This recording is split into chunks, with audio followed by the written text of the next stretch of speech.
নমস্কার। কোচবিহার জেলা পশ্চিমবঙ্গ বিজ্ঞান মঞ্চ একটা আলোচনা সভার আজকে আয়োজন করা হয়েছে। আমরা জানি এই যুগের আমাদের পরিবেশ দিবসের যে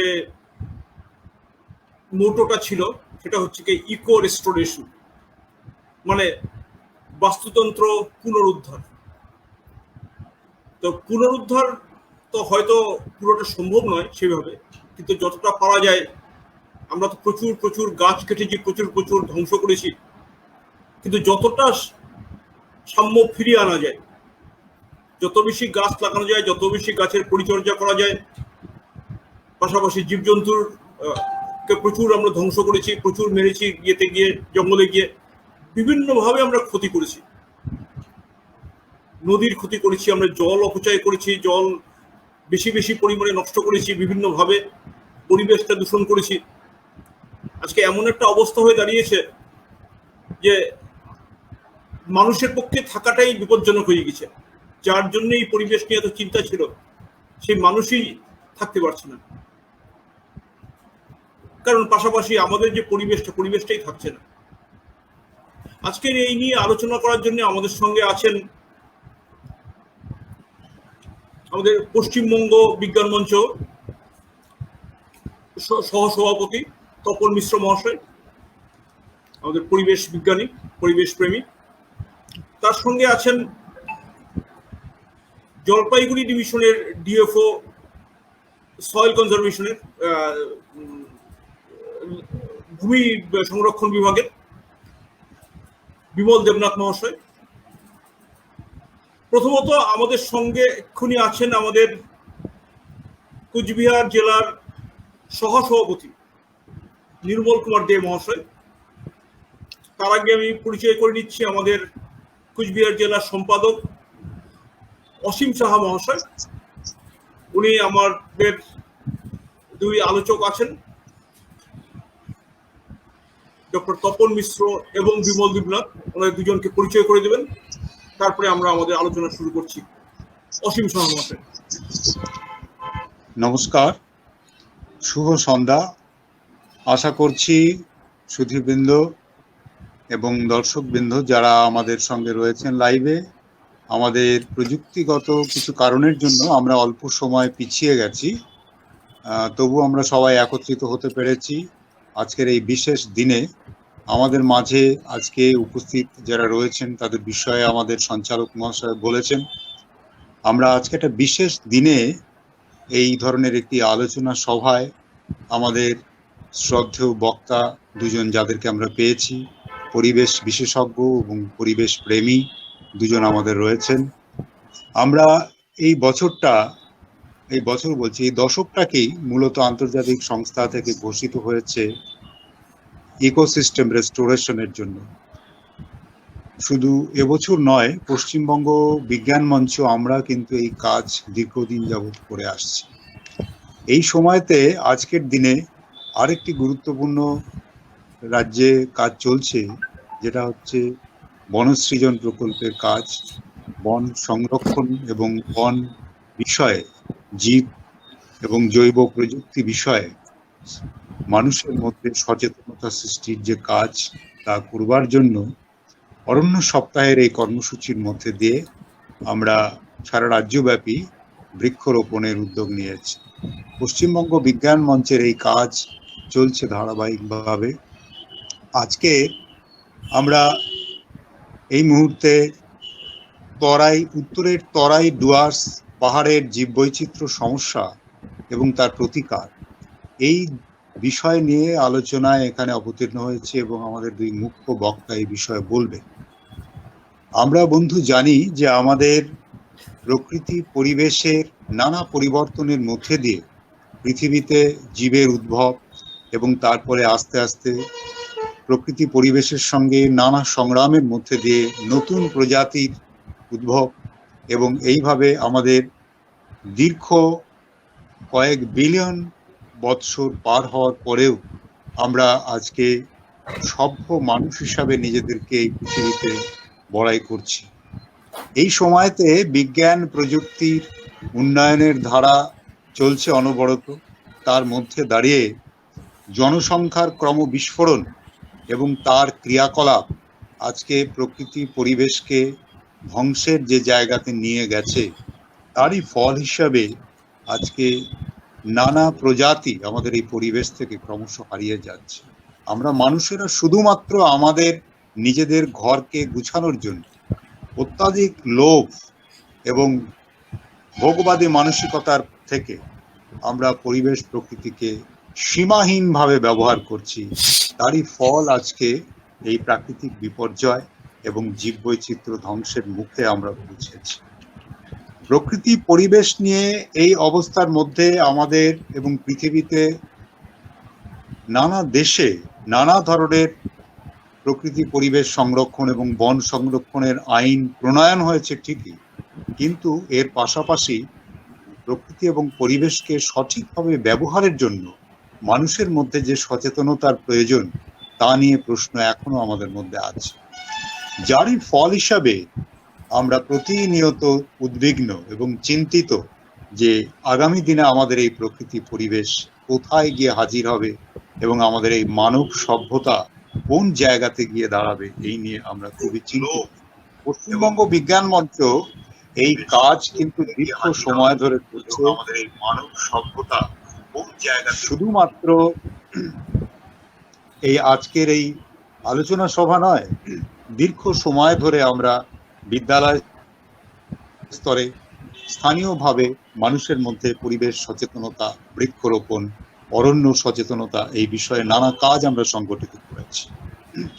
জীব বৈচিত্র্য এবং পরিবেশ সংরক্ষণের জন্য যে সচেতনতাই এই মুহূর্তের সবচেয়ে বড় গুরুত্বপূর্ণ বিষয়, তা নিয়ে পশ্চিমবঙ্গ বিজ্ঞান মঞ্চের আরেকটি গুরুত্বপূর্ণ পদক্ষেপ এই মুহূর্তে আমরা নিয়েছি, যেটা হচ্ছে উত্তরের এই তরাই ডুয়ার্স এবং পাহাড়ি অঞ্চলের বায়োস্ফিয়ার রিজার্ভ। এই নিয়ে বিজ্ঞান মঞ্চ ইতিমধ্যে একটি দাবি সরকারের কাছে রেখেছে এবং এই বায়োস্ফিয়ার রিজার্ভ ঘোষণা করবার জন্য যে সমীক্ষা এবং যে কাজ দীর্ঘ প্রায় 3 বছর যাবত আমরা এই কাজ করছি, এবং উত্তরের তরাই ডুয়ার্স জঙ্গল এবং পাহাড়ে আমাদের নানা কর্মসূচির মধ্যে দিয়ে সেই তথ্য তুলে আনা গেছে। আজকে আমাদের পৃথিবীর বায়োডাইভার্সিটি হটস্পটগুলোর মধ্যে অন্যতম একটি হটস্পট আমাদের উত্তরের এই হিমালয়ের তরাই ডুয়ার্স অঞ্চল, সিকিম, আসাম, অরুণাচল প্রদেশ এবং ভুটানের এই অংশ এর মধ্যে অবশ্যই পড়বে। এই সব মিলেই আমরা আজকে খুবই উদ্বিগ্ন কি অবস্থায় আমরা রয়েছি। অথচ বিজ্ঞানীরা কিন্তু প্রতিনিয়ত বলছেন যে এখনো আমাদের হিমালয় পর্বত আবার নতুন করে নির্মীয়মান স্তরে পৌঁছচ্ছে। তবু সত্ত্বেও আমরা কোনোভাবেই সচেতনতার জায়গাতে পৌঁছতে পারছি না। তাই আজকের আমাদের এই আলোচনার মধ্যে দিয়ে দুজন বক্তা যারা রয়েছেন, তারা অবশ্যই তুলে ধরবেন কি করে আমরা এই অঞ্চলের জীববৈচিত্র্য সংরক্ষণের বিষয়ে আরো সচেতন হতে পারি এবং সরকারিভাবে আন্তর্জাতিক স্তরে আমাদের এই উত্তরের তরাই ডুয়ার্স অঞ্চলের জীববৈচিত্র্য সংরক্ষণকে তুলে ধরা যায়, সংরক্ষণের বিষয়কে আরো গভীরভাবে তুলে ধরা যায়, তা নিয়ে আলোচনা করব। আজকের আমাদের আলোচকদের মধ্যে দুজনে রয়েছেন। তার মধ্যে আমাদের পশ্চিমবঙ্গ বিজ্ঞান মঞ্চের সহ সভাপতি অধ্যাপক তপন মিশ্র, ডক্টর তপন মিশ্র, যিনি আমাদের সারা রাজ্যে তথা আমাদের দেশের বিভিন্ন জায়গাতে পরিবেশ আন্দোলনে এবং পরিবেশ ও জীববৈচিত্র্য সংরক্ষণ নিয়ে সরকারি এবং বেসরকারি বিভিন্ন স্তরে নানা প্রকল্পধর্মী কাজের সঙ্গে যুক্ত, এবং এই মুহূর্তে জীববৈচিত্র্য সংরক্ষণের জন্য বায়োস্ফিয়ার রিজার্ভের যে প্রস্তাব আমরা তৈরি করতে পেরেছি, তার অগ্রণী ভূমিকায় তিনি ছিলেন। তিনি বলবেন। এর সঙ্গে আমাদের রয়েছেন আজকের এই আলোচনার মধ্যে যাকে আমরা পেয়েছি, শ্রী বিমল দেবনাথ, আমাদের ডিএফও ভূমি সংরক্ষণ বিভাগ জলপাইগুড়ি, যিনি আমাদের বিজ্ঞান মঞ্চের সঙ্গে দীর্ঘদিন যাবৎ যুক্ত হয়ে আছেন। নানা কর্মসূচির মধ্যে ওনাকে আমরা প্রতিনিয়তই পাই। আমাদের কাছে খুবই খারাপ লাগছে যে এই যে মুহূর্ত প্যান্ডেমিক সিচুয়েশনে দাঁড়িয়ে আমরা এত দূর থেকে সবার সঙ্গে কথা বলছি। বিমলবাবু আমাদের প্রত্যেকটি কর্মসূচিতে জেলায় ধারাবাহিকভাবে এসেছে, তপনদাও আমাদের নানা কর্মসূচিতে জেলায় এসেছেন, কিন্তু আজকে কোনো উপায় নেই। আমরা এই অবস্থার মধ্যেই আলোচনায় যাব। বিমলবাবু এই অঞ্চলের শুধু বনাধিকারিক হিসাবে নয়, উনি একজন প্রকৃতি প্রেমী, পরিবেশ প্রেমী হিসাবে তার নানা কাজ আমাদের এই অঞ্চলে আছে। আমরা জানি হাতি বিষয়েতে, এবং উনি এক সময় আমাদের গরুমারার যে অভয়ারণ্য সেখানে ওয়াইল্ড লাইফ ওয়ার্ডেন হিসেবে কাজ করেছেন দীর্ঘ সময়। এছাড়াও বন দপ্তরের এবং সরকারিভাবে নানা কাজের সঙ্গে উনি যুক্ত রয়েছে। আমরা আজকের এই আলোচনা সভাতে প্রথমে অনুরোধ করব আমাদের ডক্টর তপন মিশ্র, পশ্চিমবঙ্গ বিজ্ঞান মঞ্চের সহ সভাপতি মহাশয় আমাদের এই আলোচনার আজকে সূত্রপাত করবেন। ধন্যবাদ, নমস্কার। আচ্ছা, আমি শুরু করছি তাহলে। নমস্কার। পশ্চিমবঙ্গ বিজ্ঞান মঞ্চের পক্ষ থেকে আমি ধন্যবাদ জানাই যারা আজকে আলোচনা সভায় উপস্থিত আছেন, আমাদের কথা শুনছেন। আমাদের সঙ্গে বিমলবাবু আছেন, অসীমবাবু আছেন, নির্মলবাবু আছেন এবং আমাদের সংযোজক আছেন। প্রত্যেককে আমি ধন্যবাদ জানাই আমাদের এই আলোচনা সভা সুষ্ঠুভাবে পরিচালনা, অন্তত শুরুটা সুষ্ঠুভাবে করেছেন, যদিও কিছুটা আমরা দেরিতে আছি। তো আমি একটা প্রেজেন্টেশন আছে আপনাদের কাছে, একটা ছোট্ট প্রেজেন্টেশন, সেটা যাওয়ার আগে দু একটা কথা বলে নেওয়া খুব দরকার। প্রথম কথা সেটা হচ্ছে যে আমরা পশ্চিমবঙ্গ বিজ্ঞান মঞ্চ 1986 সাল থেকে, যবে থেকে আমাদের সংগঠন তৈরি হয়েছে তবে থেকে আমরা প্রকৃতি, পরিবেশ, জীব বৈচিত্র্য ইত্যাদি সংরক্ষণের বিভিন্ন কাজের সঙ্গে আমরা যুক্ত আছি। আর আমাদের তো এটা জানা আছে, আমরা সবাইকে বলি, আমাদের ছাত্রছাত্রী যারা আছেন, যারা প্রকৃতি পাঠ নেন আর বড়রা অবশ্যই, তাদের আমরা বলি যে ভারতবর্ষ হচ্ছে এরকম একটা দেশ যে দেশে, আমি যদি শুধু অরণ্যের কথা বলি, এত ধরনের অরণ্য বাস্তুতন্ত্র আছে যে পৃথিবীর অন্য কোনো দেশে এরকম পাওয়া যায় না।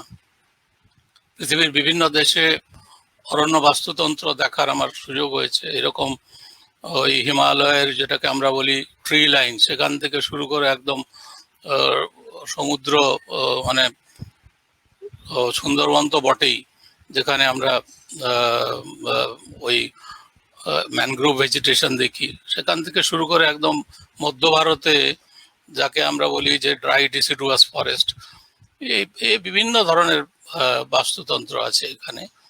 এরকম পৃথিবীর কোনো জায়গায় পাওয়া যায় না, এবং সেই জন্যই সংরক্ষণের ভাবনাটা এই দেশে একটু বেশি করে করা দরকার। কিন্তু আমরা এটাও লক্ষ্য করেছি যে আমাদের এখানে ইকোসিস্টেম ডিগ্রেডেশন আমরা যেটাকে বলি আর কি, সেই ডিগ্রেডেশনটা অনেক বেশি হয়েছে। ধরুন আমি দু একটা উদাহরণ দিই, পশ্চিমবাংলায়ও সেটা আছে। আপনি যেখানে খনি দেখবেন, যেখানে ভারতবর্ষে তো প্রচুর খনি আছে, মূলত মধ্য ভারতে এবং একদম পশ্চিমবাংলায়ও, এই যে খনি সব হয়েছে সেগুলো মূলত অরণ্য বাস্তুতন্ত্রকে শেষ করে হয়েছে, অরণ্য বাস্তুতন্ত্রকে নষ্ট করে হয়েছে। রেস্টোরেশনের কাজ সেভাবে হয়নি। আমাদের দেশে এরকম আইন আছে যে দিতে হয় নেট ভ্যালু দিতে হয়। তারপরে আমাদের ক্যাম্পা বলে একটা কর্মসূচি আছে যেখানে কম্পালসারি অ্যাফরেস্টেশন, যারা খনি টনি ইত্যাদি করেন তারা হয়তো করতে পারেন না, তারা ফরেস্ট ডিপার্টমেন্টকে দেন। এই তো হাজার হাজার কোটি টাকা জমা পড়ে। কিন্তু সেই সব বাস্তুতন্ত্র যেরকম অবস্থায় থাকার সেরকম অবস্থায় আছে। যদি একটু ঘোরাঘুরি করেন তারা দেখবেন, পশ্চিমবাংলায়ও দেখবেন আমাদের ওই বরাকর ইত্যাদি অঞ্চলে যে অবস্থা। তো এই যে ইকোসিস্টেমের ডিগ্রেডেশন, সেখান থেকে তো ইকোসিস্টেম ওই আমরা যাকে বলি রেস্টোরেশন, যেটা ইউনাইটেড নেশনস এনভায়রনমেন্ট প্রোগ্রাম যে ডাক দিয়েছে, সেটা এসছে আর কি। কিন্তু আন্তর্জাতিক ক্ষেত্রে এর দু একটা বিষয় আমি বলবো, সবটা বলা সম্ভব নয়। একটা হচ্ছে যে এই যে অতিমারি, আমি 2008-এর পাবলিকেশন দেখেছি, মানে বড় বড় জার্নাল, পৃথিবীর খুব নামকরা যে বিজ্ঞান পত্রিকা 2008 সালে, আরো হয়তো আগে আছে আমি জানি না, আমি দেখিনি, 2008 সালে ওইরকম প্রকাশিত হয়েছে প্রবন্ধ, যেখানে বলা হচ্ছে যে হ্যাবিটাট লস, এই যে ওয়াইল্ড লাইফের হ্যাবিটাট লস, বন্যপ্রাণের যে আবাসস্থল নষ্ট হয়ে যাওয়া, এইটা হচ্ছে মহামারী একদিন না একদিন ডেকে আনবে। আমাদের সঙ্গে বন্যপ্রাণীর যে কন্ট্যাক্ট, যে সংযোগ, সেটা বেশি হচ্ছে এবং এর জন্য আমরাই ক্ষতিগ্রস্ত হব ভবিষ্যতে। ইদানিংকালে এই নিয়ে তো অনেক চর্চা হচ্ছে, অনেক গবেষণাপত্র বেরোচ্ছে। তো সেই জন্যই হ্যাবিটাট লস, ইকোসিস্টেম লস, এটা একটা বড় কারণ এই মহামারী, এবং এই মহামারী আগামী দিনে আরো বেশি করে হবে, এটা আমাদের আশঙ্কা। এবং আমি আপনাদের আর একটা স্টাডির কথা বলে আমি আমাদের প্রেজেন্টেশনে যাব। এই স্টাডিটা এই বছরের স্টাডি, অত্যন্ত গুরুত্বপূর্ণ একটি বিজ্ঞান পত্রিকায় প্রকাশিত হয়েছে, আন্তর্জাতিক। এবং এতে আজকাল তো জানেন যে গবেষণা যে হয় মূলত বাস্তুতন্ত্র বা এই ধরনের যে গবেষণা, এখানে একজন দুজন বিজ্ঞানী কাজ করেন না, এখানে এক দল বিজ্ঞানী কাজ করেন, এক দেশের বিজ্ঞানী কাজ করেন না, এখানে অনেক দেশের বিজ্ঞানী কাজ করেন। একটা স্টাডি হয়েছে, খুব ইন্টারেস্টিং স্টাডি। তারা বলছেন যে আমরা যদি দুটো কাজ করি, এক হচ্ছে 2006 সালে যে বাস্তুতন্ত্র ছিল মূলত ট্রপিক্যাল রিজিয়ন। ট্রপিক্যাল রিজিয়ন মানে হচ্ছে আপনি ওদিকে হচ্ছে দক্ষিণ আমেরিকা থেকে শুরু করে ভারতের উপর দিয়ে, আফ্রিকা, ভারতের উপর দিয়ে একদম ইন্দোনেশিয়া, মালয়েশিয়া, এই অঞ্চল, যেখানকার জৈব বৈচিত্র্য সম্ভার অনেক বেশি। আপনি যদি 2006 সালে যে অবস্থা ছিল সেইটাকে যদি রাখেন, সেইটা যদি আমরা সেই জায়গায় যদি পৌঁছতে পারি, মানে এই বিগত 20 বছরে, বিগত 14 বছরে যা নষ্ট হয়েছে সেইটা যদি না হতো, আমরা যদি সেই রেস্টোরেশনটা সেই জায়গায় নিয়ে যেতে পারি, এবং পাশাপাশি যদি যেটা আমাদের প্যারিস ডিসকাশন, প্যারিস আলোচনা বলে আমরা যাকে বলি, প্যারিস কনভেনশনে যা হয়েছে আর কি, সবটা ভালো হয়েছে বলে আমরা মনে করি না, তবে যা প্যারিস কনভেনশনে হয়েছে, মানে কার্বন ডাই অক্সাইড বায়ুমণ্ডলে ত্যাগ করা ইত্যাদি সম্পর্কিত যে আইন ফাইন, যে চুক্তি হয়েছে, সেইটাকে যদি আমি রক্ষা করি, এই দুদিকে যদি দুটো জিনিসকে আমি রক্ষা করতে পারি, তাহলেই আমরা এখন কার্বন নিউট্রাল জায়গায় পৌঁছে যাব। কার্বন নিউট্রাল মানে ওই যতটা কার্বন আমরা বায়ুমণ্ডলে ত্যাগ করছি প্রায় ততটাই শোষিত হবে আর কি, এরকম একটা কথা বলছেন। এটা আমরা পৌঁছে যাব 2030 সালে। কিন্তু আমরা এ ব্যাপারে আমরা মানে তো আপনি আমি যদি সিদ্ধান্ত নিই যে সব ইকোসিস্টেম রেস্টোরেশন করে দেবো, আমরা তো পারবো না। এটা একটা অবশ্যই রাজনৈতিক একটা সিদ্ধান্ত এবং রাজনৈতিক সদিচ্ছা, কোনো একটা দেশের রাজনৈতিক সদিচ্ছা নয়, এটা অনেক দেশের রাজনৈতিক সদিচ্ছা। এরই উপরে দাঁড়িয়ে আমরা ভাবলাম যে আমরা যে অন্তত নর্থ বেঙ্গলে, উত্তরবঙ্গে যে বিরাট একটা অংশ আছে যেটা খুব গুরুত্বপূর্ণ অংশ, সেখানে আমরা বায়োস্ফিয়ার রিজার্ভের একটা আমরা প্রস্তাব দিতে পারি কিনা সরকারকে। আমরা শুনেছিলাম যে এই নিয়ে আলোচনা হয়েছে কয়েকবার, কিন্তু একটা ডকুমেন্ট তৈরি করে আমরা সেই প্রস্তাবটা, আপনারা জানেন নিশ্চয়ই যে বায়োস্ফিয়ার রিজার্ভের সিদ্ধান্ত কিন্তু ভারত সরকার বা পশ্চিমবঙ্গ সরকার নিতে পারেন না। এটা একটা আন্তর্জাতিক একটা সংস্থা আছে যাকে বলে ম্যান অ্যান্ড বায়োস্ফিয়ার বা MAB, যেটা ইউনেস্কোর অধীনে। সেই তারা নিতে পারে, কিন্তু তাদের কাছে তথ্য দিতে হবে এবং ভারত সরকারকে সুপারিশ করতে হবে আর কি। এবং ভারত সরকারকে সুপারিশ করতে হলে পশ্চিমবঙ্গ সরকারকে সুপারিশ করতে হবে। সেই জন্য আমরা পশ্চিমবঙ্গ সরকারের যিনি বনমন্ত্রী, তার সঙ্গে আমরা দেখা করি। বায়োস্ফিয়ার রিজার্ভের কথা ভাবতে হয়েছে একদম সিঙ্গালীলা ন্যাশনাল পার্ক থেকে শুরু করে কুচবিহার পর্যন্ত এই বড় জায়গা জুড়ে আমাদের ভাবতে হয়েছে আর কি। এবং আমরা এই যে প্রপোজালটা তৈরি করেছি 107 পাতার যে প্রপোজাল, তার নাম হয়েছে proposal for biosphere reserve in Terai Dooars Darjeeling hills of West Bengal, আমরা এই নাম দিয়েছি। এবং এখানে আমরা তরাই ডুয়ার্স এবং দার্জিলিং এই পুরো অঞ্চলটাই দিয়েছি। এখানে ইকোসিস্টেমটা ডাইভার্স, নিশ্চয়ই আপনারা বোঝেন যে অনেক ধরনের বাস্তুতন্ত্র, অরণ্য বাস্তুতন্ত্র এখানে আছে। আমরা কেন এই প্রয়াস নিয়েছি? প্রয়াস আমাদের এই প্রয়াস, নিশ্চয়ই আপনারা বোঝেন যে অনেক ধরনের বাস্তুতন্ত্র, অরণ্য বাস্তুতন্ত্র এখানে আছে। এখানে ইকো হচ্ছে, কারো একটা অন্য কোনো ইয়ে খোলা আছে বোধ হয়। আমরা কেন একটা ইকো হচ্ছে কেন বুঝতে পারছি না। না বন্ধ করে দিচ্ছি ইকো। হ্যাঁ, এটা আমরা এই জন্যই ভেবেছিলাম যে এই প্রয়াসটা আমরা নিয়েছিলাম যে কোনো একটা সময়ে তরাই ডুয়ার্স এবং দার্জিলিং পুরোটাই একটা অবিচ্ছিন্ন বাস্তুতন্ত্র ছিল, এবং এটা মানে আমাদের প্রয়োজনেই আমরা একে বিচ্ছিন্ন করেছি। এবং এই অঞ্চলে সংরক্ষিত যে বনাঞ্চল সেগুলো হচ্ছে দ্বীপের মতো আর কি, বিচ্ছিন্ন। আপনি যদি যে একটু আগে যে ন্যাশনাল পার্কের কথা হচ্ছিল, যে আপনার রিজার্ভ ফরেস্ট যেগুলো আছে, যেখানে স্যাংচুয়ারি আছে, যাকে আমরা বলি টাইগার রিজার্ভ আছে বা অন্য যেসব আছে আর কি, সেগুলো একটা বিচ্ছিন্ন দ্বীপের মতো এক একটি রয়েছে, এবং তার চারিদিকে মানুষজন বাস করেন, চাষবাস হয়, চাষ হয় ইত্যাদি। কিন্তু ইদানিংকালে এই কারণেই মানুষ এবং বন্যপ্রাণীর সংঘাত অনেক বেড়ে গেছে। 2017 সালে আমরা দেখলাম যে লাটাগুড়িতে, মানে গরুমারা ন্যাশনাল পার্কের একটা ধারে লাটাগুড়িতে একটা ম্যাসিভ আকারে গাছ কাটা শুরু হলো। আমরা তার প্রতিহত করতে গিয়েছিলাম, আমরা ইয়েতেও গিয়েছিলাম, আমরা আদালতেও গিয়েছিলাম, এবং শুধু তাই নয়, আমরা কিছু বিজ্ঞানী ওখানে একটা সমীক্ষাও করেছিলাম যে এই গাছ কাটার ইম্প্যাক্টটা কি হবে, কি এর না গরুমারা ন্যাশনাল পার্কের উপরে এর প্রভাবটা কি হবে, এটা আমরা বোঝার চেষ্টা করেছিলাম, এবং তার একটা রিপোর্ট আমরা তৈরি করেছিলাম। তার বোঝার মধ্যে আমাদের ওই কত কার্বন ডাইঅক্সাইড বায়ুমণ্ডলে যাবে, জীব বৈচিত্র্যের কি ক্ষতি হবে ইত্যাদি আমরা সবটা দেখার চেষ্টা করেছিলাম, এবং এটা আমরা সরকারের কাছেও দিয়েছিলাম। সরকার তো খুব বাহবা দিয়েছিলেন, কিন্তু আমরা শেষ পর্যন্ত টেকাতে পারিনি, সেটা নষ্ট হয়ে গেছে, বাস্তুতন্ত্রটা নষ্ট হয়ে গেছে।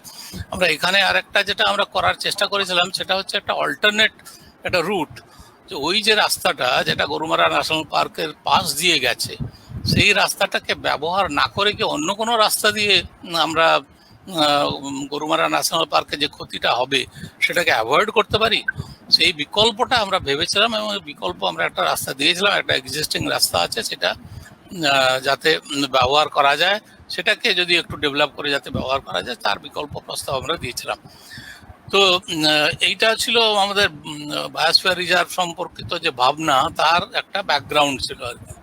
এবং তারপরেই আমরা বায়োস্ফিয়ার রিজার্ভে আমরা ভাবলাম যে এইসব অঞ্চলে যদি আর একটু উন্নত সংরক্ষণ ব্যবস্থা করা যায়, এবং সেই জন্যই আমরা বায়োস্ফিয়ার রিজার্ভ কথা ভাবলাম। এবং এই বায়োস্ফিয়ার রিজার্ভটা আসলে কি? বায়োস্ফিয়ার রিজার্ভ হলো কোনো একটা অঞ্চলের উদ্ভিদ এবং প্রাণীকুল তাকে নিজস্ব স্বাভাবিক বাসস্থানে সংরক্ষণ করার একটা পদ্ধতি, কিন্তু সেটা সেই অঞ্চলের যে মানুষ তাকে বাদ দিয়ে নয়, সেই অঞ্চলের যারা অধিবাসী তাদের বাদ দিয়ে নয় কিন্তু, এবং সেখানে গবেষণা ইত্যাদির কাজ, গবেষণা এবং অন্যান্য পরিবেশ শিক্ষার ইত্যাদি কাজ, সেটা সমানভাবে চলবে, যেরকম আমাদের সুন্দরবন বায়োস্ফিয়ার রিজার্ভে আছে। আর ভারতবর্ষে এরকম বেশ কয়েকটি রাজ্য আছে, যেরকম আমি নাম বলতে পারি, মধ্যপ্রদেশে একাধিক বায়োস্ফিয়ার রিজার্ভ আছে, তামিলনাড়ুতে একাধিক বায়োস্ফিয়ার রিজার্ভ আছে, অবশ্য ল্যান্ডে একটা আছে, আবার তার পাশে গল্প মানে সমুদ্রে আর একটা আছে, কিন্তু অনেকগুলো রাজ্য আছে যেখানে একাধিক বায়োস্ফিয়ার রিজার্ভ আছে। আমাদের রাজ্যেও একটা বায়োস্ফিয়ার রিজার্ভ আছে। কেবল সেই জন্যই নয়, কিন্তু এই যে অঞ্চলটা, এটাকে বায়োস্ফিয়ার রিজার্ভে উন্নীত করার প্রস্তাব আমরা দিয়েছিলাম। তো আপনারা সবাই জানেন বোধহয় যে 2007 সালে ভারতের পরিবেশ এবং বন মন্ত্রক, এখন যেটার নাম হয়েছে MOEFCC, মানে ক্লাইমেট চেঞ্জ যুক্ত হয়েছে, সেই মন্ত্রক ভারতে বায়োস্ফিয়ার রিজার্ভগুলির রক্ষণাবেক্ষণের জন্য একটা গাইডলাইন ঠিক করেছিলেন আর কি। সেই গাইডলাইনে ওরা প্যারা 7.8-এ তারা বলছেন যে গভর্নমেন্ট অফ ইন্ডিয়া, ভারত সরকার বলছেন যে biosphere reserves are different from protected areas. Protected areas মানে হচ্ছে ন্যাশনাল পার্ক বা ওয়াইল্ড লাইফ স্যাংচুয়ারি ইত্যাদি ইত্যাদি। Different from protected areas in the sense that, তার মূল কথা হচ্ছে যে এখানে মানুষের সঙ্গে যে ওই গাছপালা, জীবজন্তু, তাদের একটা মেলবন্ধন থাকবে, কেউ কারো ক্ষতি করবে না, এরকম একটা অবস্থা থাকবে। আমরা কোন পদ্ধতি এখানে ব্যবহার করেছিলাম, যে ডকুমেন্টটা আমরা 107 পাতার তৈরি করেছি, কোন পদ্ধতি আমরা ব্যবহার করেছিলাম সেটা একটু সবার জানা দরকার। আমরা একটু আগে অসীমবাবু বলছিলেন প্রায় 2.5-3 বছর ধরে কাজ করেছি, এবং এটাতে অসুবিধা হয়ে গেছে আমাদের, সেটা হচ্ছে যে এই প্যান্ডেমিক সিচুয়েশনের জন্য, মহামারী অতিমারির জন্য একটু অসুবিধা হয়েছে। কিন্তু আমরা কাজটাকে সমাপ্ত করতে পেরেছি 2018, 19 এবং 20 সালে। আমরা আমাদের যে সংগঠন আছে তার সভা সমিতি করেছি, এবং 18 সালে একটি এবং 19 সালে একটি, আমরা 2018-তে একটি এবং 19 সালে একটি, আমরা ওই পরিবেশ কর্মী বিজ্ঞান মঞ্চের যারা স্বেচ্ছাসেবক, যারা এই কাজ করতে পারেন, যাদের সাধারণ একটু ধারণা আছে পরিবেশ সমীক্ষা ইত্যাদি নিয়ে, তাদের নিয়ে কর্মশালা, 2টো কর্মশালা আমরা জলপাইগুড়িতেই করেছি। এবং তারপরে আমরা আবেদন জানিয়েছি গবেষকদের।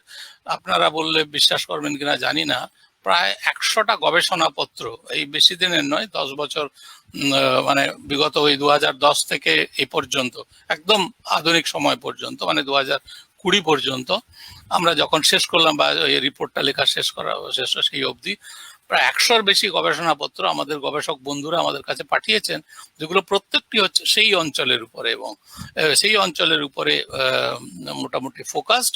এরকম আমাদের কাছে গবেষণাপত্র পাঠিয়েছেন, সেগুলোকে আমরা মূলধন করেছি এবং সেই অনুযায়ী আমরা শুরু করেছি। এবং আমাদের বায়োস্ফিয়ার রিজার্ভের আমরা ম্যাপ তৈরি করেছি, আমাদের ডকুমেন্টে আপনারা দেখতে পাবেন। ডকুমেন্ট আমরা সবাই অনেকের কাছে পাঠিয়েছি। আপনারা যদি চান তাহলে মেল আইডি দিলে আমরা পাঠাতে পারি।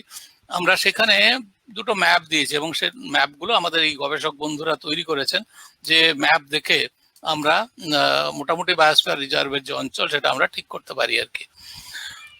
বায়োস্ফিয়ার রিজার্ভ আমি একটু বলছিলাম যে এটা হচ্ছে ইউনাইটেড নেশনস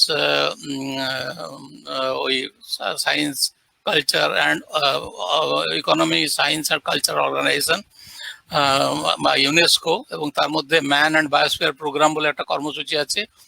তারা এই বায়োস্ফিয়ার রিজার্ভ ঘোষণা করে, এবং এই বায়োস্ফিয়ার রিজার্ভে 3টা জোন থাকে, আপনারা সবাই জানেন। সুন্দরবনে যেরকম আছে, এটাকে আমরা কোর জোন বলি, যেখানে অবশ্য মানুষের হস্তক্ষেপ কোনোভাবে সেটা নিষিদ্ধ, কোনো বিশেষ গবেষণা ছাড়া সেখানে মানুষের হস্তক্ষেপ নিষিদ্ধ। এবং তার চারপাশে থাকে বাফার জোন। যারা বনাঞ্চলের সঙ্গে যুক্ত, কাজকর্মের সঙ্গে যুক্ত, তারা এসব জানেন। বাফার জোনে হচ্ছে এটা কেন্দ্রীয় অঞ্চলের বাইরে, এবং সেখানে খুব নিয়ন্ত্রিতভাবে প্রাকৃতিক সম্পদ সংগ্রহ এবং গবেষণামূলক কাজ, কিছু শিক্ষামূলক কাজ এসব হতে পারে আর। তার বাইরে যেটা থাকে সেটা হচ্ছে ট্রানজিশন জোন। সেই ট্রানজিশন জোনে চাষবাস ইত্যাদি, মানে আমরা জীবন জীবিকার জন্য মানুষের যে চাহিদা পূরণ, তার জন্য যা যা করার দরকার সেটা করা যায় আর কি। এই যে তরাই ডুয়ার্স আর দার্জিলিং হিলস বলে আমরা যেটাকে বলছি, আমরা বোধহয় ঠিক হবে বললে যে ডুয়ার্স, তরাই এবং দার্জিলিং হিলস একদিক থেকে বললে, এটার খুব গুরুত্বপূর্ণ একটা জৈব বৈচিত্র্য সংরক্ষণের দিক দিয়ে এটা একটা গুরুত্বপূর্ণ অঞ্চল। কারণ পৃথিবীতে 34টা যে বায়োডাইভার্সিটি হটস্পট আছে, তার মধ্যে একটা হটস্পট হচ্ছে এই অঞ্চলটা। এই অঞ্চলটা তার অংশ আর কি। আগে তো বলা হতো ইস্টার্ন হিমালয়াস হচ্ছে একটা হটস্পট, এখন বলা হয় পুরো হিমালয়ান রিজিয়ন একটা হটস্পট। এই 34টা অঞ্চলের মধ্যে এটা পড়ে আর কি। এটা একটা হটস্পট মানে এখানে বায়োডাইভার্সিটি অনেক বেশি একদিক দিয়ে, আর এখানে ওই ইকোসিস্টেম ডিগ্রেডেশনটা অনেক বেশি। এটা একটা খুব গুরুত্বপূর্ণ বিষয়। এখানে যে প্রায় পৃথিবীতে যে 200 ধরনের গুরুত্বপূর্ণ ইকোরিজিয়ানস আছে, তার মধ্যে এটা একটা গুরুত্বপূর্ণ ইকোরিজিয়ান। আর এখানে 2টো এন্ডেমিক বার্ড এরিয়া আছে, যেখানে এন্ডেমিক মানে বোঝেন অনেকেই যে এরকম একটা প্রজাতি যেটা কেবলমাত্র সেই অঞ্চলে পাওয়া যায়, তার বাইরে পাওয়া যায় না। এবং এখানে সেভারাল সেন্টার্স অফ বায়োডাইভার্সিটি, মানে অরিজিন অফ বায়োডাইভার্সিটি মানে হচ্ছে সেই সব এলাকা যেখান থেকে জীব বৈচিত্র্যটা মানে শুরু হয় আর কি। আমরা যেগুলো ডোমেস্টিকেটেড স্পিসিস বলি, যে প্রজাতিগুলো আমরা চাষবাসের জন্য বা গৃহপালিত পশু হিসাবে ব্যবহার করি, যে প্রজাতি, তাদের উদ্ভব হয় যে প্রজাতিগুলো থেকে, সেইগুলো যে অঞ্চলের প্রজাতি থেকে, তাকেই বলা হয় centres of origin of biodiversity. এটা একটা centres of origin of biodiversity একটা গুরুত্বপূর্ণ অংশ।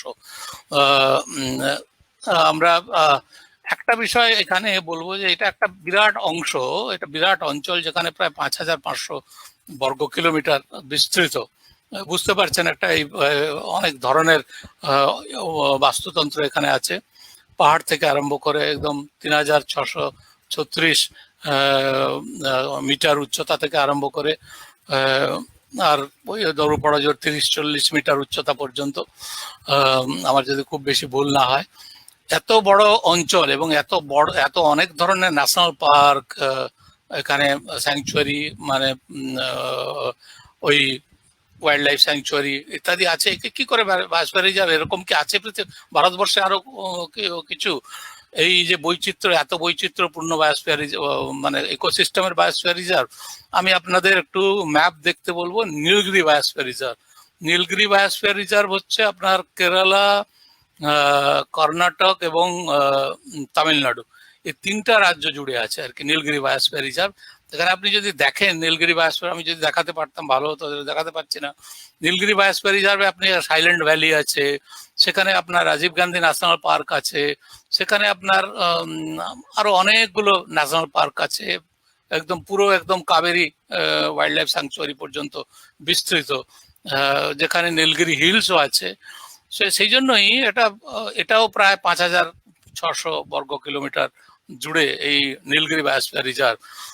সেই জন্যই এটা বলা যায় না যে এরকম এত বৈচিত্র্যপূর্ণ অংশ ধরে বায়োস্ফিয়ার রিজার্ভ করা যায় না, এরকম একটা যুক্তি বোধহয় মানে ধোপে টেকে না, যাকে আমরা বলি আর কি।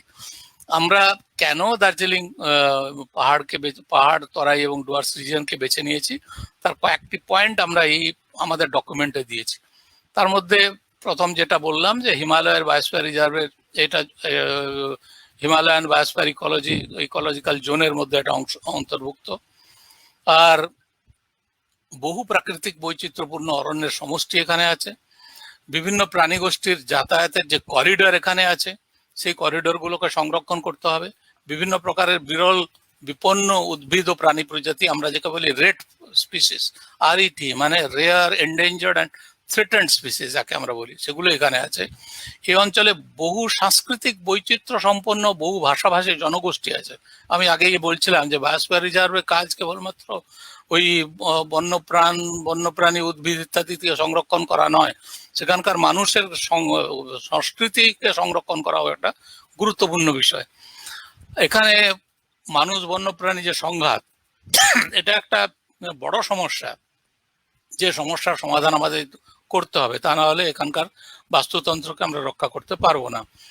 এবং এখানে একটা ভালো জিনিস নিশ্চয়ই অনেকেই জানেন, যারা বনের সঙ্গে যুক্ত, মানে বন ইত্যাদির সঙ্গে যুক্ত, তারা জানেন এখানে ফরেস্ট প্রোটেকশন কমিটি আমাদের রাজ্যে 1989 সাল থেকে 1989-90 সালে যে ফরেস্ট প্রোটেকশন কমিটি তৈরির যে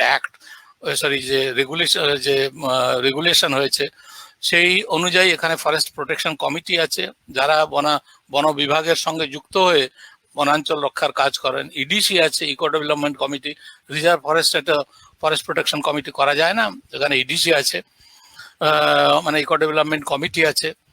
আমরা এই যে ডকুমেন্টটা তৈরি করেছি, তাতে আমরা কয়েকটা যে আমরা সেই যে চ্যাপ্টারগুলো দিয়েছি, সেগুলো খালি আমি পড়ে দিচ্ছি নামগুলো, সে পড়লে বুঝতে পারবেন আমরা কত ব্যাপক মানে অংশ জুড়ে আমরা কাজ করেছি। অংশ মানে আমি শুধু ল্যান্ডস্কেপ বলছি না, আমি অংশ মানে বলছি আর কি কত ব্যাপক মানে চিন্তা ভাবনা আমরা এর মধ্যে রেখেছি। সেটা হচ্ছে ইকোলজিক্যাল হেরিটেজ অফ তরাই ডুয়ার্স, এটা আমরা এর মধ্যে রেখেছি।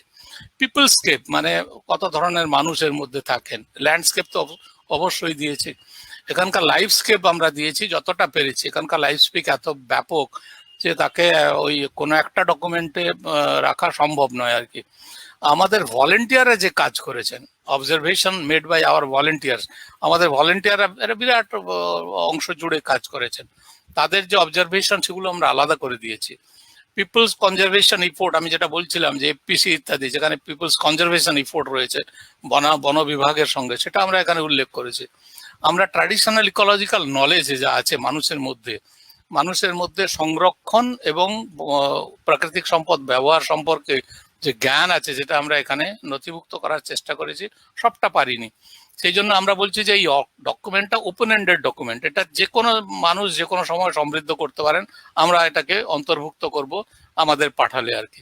এখানে যে ওই যে একটু আগে কথা হচ্ছিল কনজারভেশন অফ মাইক্রো রিফিউজিয়া, আমরা এখানে যে মাইক্রো রিফিউজিয়া আছে, যার মধ্যে স্যাক্রেড গ্রুপ আছে বা অন্যান্য কিছু আছে। একটু আগে কথা বলছিলেন যে কচ্ছপের সংরক্ষণ ইত্যাদি, ধর্মীয় কারণে আরো বেশ কিছু সংরক্ষণ, সেগুলো আমরা এখানে ইনক্লুড করেছি যতটা পেরেছি। সবটা পেরেছি বলবো না। কনফ্লিক্টস অ্যান্ড ইনভাশন কি কি হয়েছে। কনফ্লিক্টস তো আছে, বুঝতে পারছেন, কনফ্লিক্টস মানে হিউম্যান আর ওয়াইল্ড লাইফ কনফ্লিক্ট আছে। ইনভ্যাশন আছে, ইনভ্যাসিভ স্পিসিস। ধরুন পাহাড়ে যখন ব্রিটিশরা এলো, তখন ওই যে ব্রিটিশরা তখন ওই ম্যানেজমেন্ট সিস্টেম নামে যা শুরু করলো, সেখানে ওই যে ক্রিপ্টোমেরিয়া জাপনিকা যাকে ধুপি বলা হয়, এনে লাগালো। কোথাও কোথাও ইউক্যালিপটাস লাগানো হলো, কোথাও কোথাও শাল জঙ্গল কাটা হলো, সেখানে টিক লাগানো হলো। এগুলো সবই মানে অ্যালায়েন্স স্পিসিস লাগানো হলো, এবং লাগানোর ফলে কিছু কিছু ইনভ্যাসিভ স্পিসিস, একটা না অনেক ইনভ্যাসিভ স্পিসিস আমরা ওখানে দেখেছি। ইউপাটোরিয়াম তো আমরা দেখেছি, ল্যান্টানা কামারা আমরা দেখেছি, তারপরে আরো অনেক অনেক স্পিসিস লিস্ট আমরা করছি, সব আমরা নাম বলছি না। এগুলো ইনভেড করছে, এবং খুব ইন্টারেস্টিংলি আপনি যদি দেখেন, একটা বনাঞ্চলের আপনি যদি বর্ডার লাইন থেকে আপনি ভেতরের দিকে যান, তাহলে দেখবেন যে এই প্রজাতি যেগুলো ইনভ্যাসিভ স্পিসিস আমরা বলছি, অন্তত প্ল্যান্টের ইনভ্যাসিভ স্পিসিস বর্ডার লাইনে বেশি, এবং ভেতরের দিকে যত যাবেন, যেখানে ইন্ডিজিনাস স্পিসিস মানে আমাদের সেখানকার স্পিসিস যত বেশি, সেখানে কমে যাবে আস্তে আস্তে আস্তে আস্তে। তার মানে এরা এত কম্পিট করতে পারে যে এরা বর্ডার লাইনে যে প্রজাতি সেগুলোকে নষ্ট করে দেয় আর কি। ক্লাইমেট চেঞ্জের কি ইম্প্যাক্ট হতে পারে সেটা অল্প কিছু আমরা লিখে রেখেছি এখানে। এবং করিডর নিয়ে যা কাজ হয়েছে, গবেষণা যা হয়েছে আর কি, অনেক বিজ্ঞানীরা এখানে করিডর নিয়ে কাজ করেছেন। মূলত ইন্ডিয়ান ইনস্টিটিউট অফ সায়েন্স ব্যাঙ্গালোরে তাদের 3টা কাজ, গুরুত্বপূর্ণ কাজ, একটা কাজ তো খুবই গুরুত্বপূর্ণ, সেটা আমরা এখানে উল্লেখ করেছি। আমরা এখানে আরো কিছু জিনিস দেখিয়েছি যেখানে, যার মধ্য দিয়ে বাস্তুতন্ত্র এখানে নষ্ট হচ্ছে। আর আমি আর বেশ কিছু বলতে চাইবো না। 2-1টা বিষয় যেগুলো আপনারা জানেন, এখানে কত ধরনের উদ্ভিদ, কত ধরনের প্রাণী ইত্যাদি আছে, সেগুলো সম্পর্কে এখানে যা আছে সেগুলো আমরা এখানে চেষ্টা করেছি ছবি ইত্যাদি দিয়ে তুলে ধরার জন্য। আর কনজারভেশন অফ করিডরের ক্ষেত্রে আমরা একটা গুরুত্বপূর্ণ বিষয় যেটা দিয়েছি, সেটা হচ্ছে একটা স্টাডি আছে ওই ইন্ডিয়ান ইনস্টিটিউট অফ সায়েন্সেস, তারা এখানে একটা জায়গায় খুব গুরুত্ব দিয়ে উল্লেখ করেছেন যে প্রায় 47টা মেজর করিডর তারা দেখিয়েছেন, মূলত এলিফ্যান্টের, হাতির। তার মধ্যে 26টা করিডর তারা বলেছেন যে যেগুলো টি গার্ডেন ইত্যাদির মধ্য দিয়ে, যেখানে চাষ হয় তার মধ্য দিয়ে করা যায়, কমিউনিটি ল্যান্ডের মধ্যে করা যায়, এগুলো তো মেজর করিডর।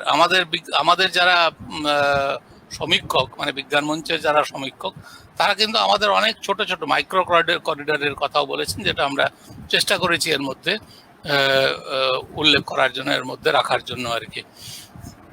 এর মধ্যে আমরা যা তথ্য আমরা দিয়েছি, আমরা চাই যে, আমি বলছিলাম যে ইনভ্যাসিভ স্পিসিসের কথা, মাইকেনিয়া বলে একটা প্রজাতি আছে, পার্থেনিয়াম তো আপনারা জানেন অনেকে ইনভ্যাসিভ হয়ে গেছে আর কি। এগুলো প্যাসিফ্লোরা ফয়েটিডা বলে একটা স্পিসিস, এটাও ইনভ্যাসিভ স্পিসিসের কাজ করছে। অ্যানিমাল ইনভ্যাসিভ আমি জানি না, বিমল বাবু আরো ভালো বলতে পারবেন, আমাদের সেরকম নজরে আসেনি আর কি, হয়তো থাকতে পারে, আমাদের নজরে আসেনি। আমরা সেই জন্য এটাকে ওপেন এন্ডেড ডকুমেন্ট বলছি। যারা আরো তথ্য দেবেন আমরা এটাতে ইনক্লুড করব। আমরা যেটা চাই সেটা হচ্ছে যে এই যে কথা, আমরা একটা বাংলায় এটা 5 পাতার আমরা একটা বুকলেট তৈরি করেছি, ইংরেজিতেও আমরা একটা 5 পাতার বুকলেট তৈরি করেছি, যেটা এগুলোর সারাংশ আছে, এই পুরো ডকুমেন্টের সারাংশ আছে। আমরা যেটা চাই সেটা হচ্ছে অনেক মানুষের মধ্যে যারা এটা সংরক্ষণ চান, তাদের মধ্যে ছড়িয়ে দেওয়ার জন্য, যাতে তারা আমাদের সঙ্গে গলা মিলিয়ে সরকারের কাছে বলতে পারেন যে আমরা এখানে একটা বায়োস্ফিয়ার রিজার্ভ চাই। আমি এখানে শেষ করব, ধন্যবাদ। দুঃখিত আপনাদের সামনে আমি আমার প্রেজেন্টেশনটা তুলে ধরতে পারলাম না। যদি কোনো প্রশ্ন থাকে ভবিষ্যতে আমি তার উত্তর দেবো আর কি। নমস্কার। আচ্ছা তপনদা, একটু অ্যাওয়ারনেসের প্রশ্ন শুনেছি এখানে। হ্যাঁ, বিমলবাবু বলে নিন, তারপরে আমরা আলোচনা করব। বিমলবাবুকে দেখতে পাচ্ছি না, এক্ষুনি দেখতে পেলে আমি ঢুকে নিচ্ছি। আচ্ছা আচ্ছা, তখন একটু সময়টা ইয়ে করে দিচ্ছি। এই যে বিমলবাবু চলে এসছেন। আচ্ছা, হ্যাঁ এই তো বিমলবাবু বলে নিন, তারপরে যদি আমরা কিছু প্রশ্ন থাকে।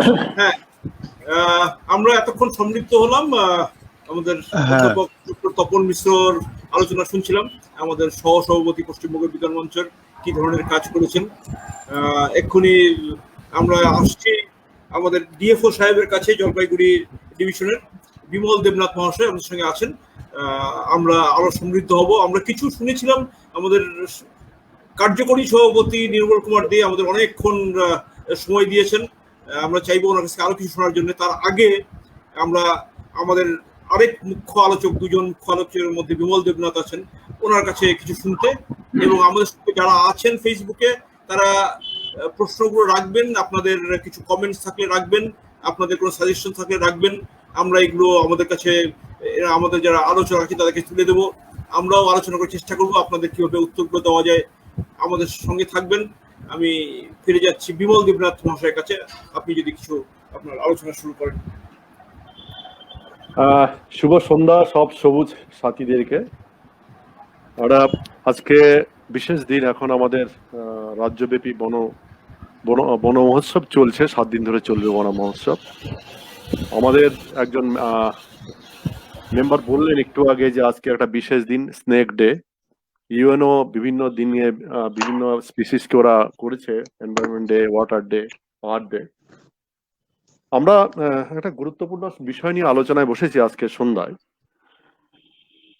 আমরা যখন আলোচনা করছি আমাদেরকে এটা ভাবতে হবে, আমরা যারা আলোচনায় বসেছি প্রকৃতি মায়ের কাছে, আমরা কিন্তু শিশু। যেটা হোমোসেপিয়েন্স আবির্ভাব হওয়ার পরে 200 বছরের মধ্যে আমরা যা করলাম, হোমোসেপিয়েন্স আবির্ভাব হওয়ার পর্যন্ত 200 বছর বাদ দিলে এত ক্ষতি কেউ করতে পারেনি। আর যদি পৃথিবীর অরিজিনের সাথে যদি আমরা নিজের হোমোসেপিয়েন্স এর জীবনকে তুলনা করি, সোজা পাটিগণিতে ভাগ করে দেখবেন আমাদের বয়স 11 থেকে 12 দিনের বেশি নয়। আমি মানতে চাই না যে হেবিটেট ওয়াইল্ড এনিমেলের জন্য, আমি মানতে চাই না হেবিটেট অ্যাকোয়াটিক লাইফের জন্য। এই করোনা ভাইরাসের কালে এখনো কি করুণা করতে, আমরা কি করুণা পাচ্ছি না যে আমাদের নিজেদের হেবিটেট আমরা নিজেরা রক্ষা করতে পারছি না? আমি বলতে চাই, আমরা যাই কিছু বলছি না কেন, এটা বাঘের জন্য বলছি না, হাতির জন্য বলছি না। আজকের দিনে তো চোখে আঙ্গুল দিয়ে দেখিয়ে দিল একটা মাইক্রো অর্গানিজম প্রেডেটর যে ডিকম্পোজ করে, সে মানুষের সভ্যতাকে ডিকম্পোজ করে দেওয়ার জায়গায় ছেড় দিচ্ছে। তার মানে আমরা এত লাইটলি ব্যাপারটাকে নিলে হবে না যে এটা বাঘের হেবিটেট বা এটা অন্য কারো হাতির হেবিটেট বা গন্ডারের হেবিটেট আমরা রক্ষা করছি। আমার তো মনে হয় আজকের প্রাসঙ্গিক হচ্ছে আমাদের হেবিটেটটাকে আমরা কতটা সুন্দর রাখতে পারবো। অ্যাকচুয়ালি পৃথিবীতে আমরা এসেছি আমাদের হেবিটেট তৈরি হওয়ার পরেই। আমাদের আগে যারা এসেছে তারা আমাদের পূর্বপুরুষ, আমাদের ভাতৃসম। আমাদেরকে এসে ওরা সহযোগিতা করে দিয়েছে, আমাদের বাঁচাটাকে সহজ করে দিয়েছে।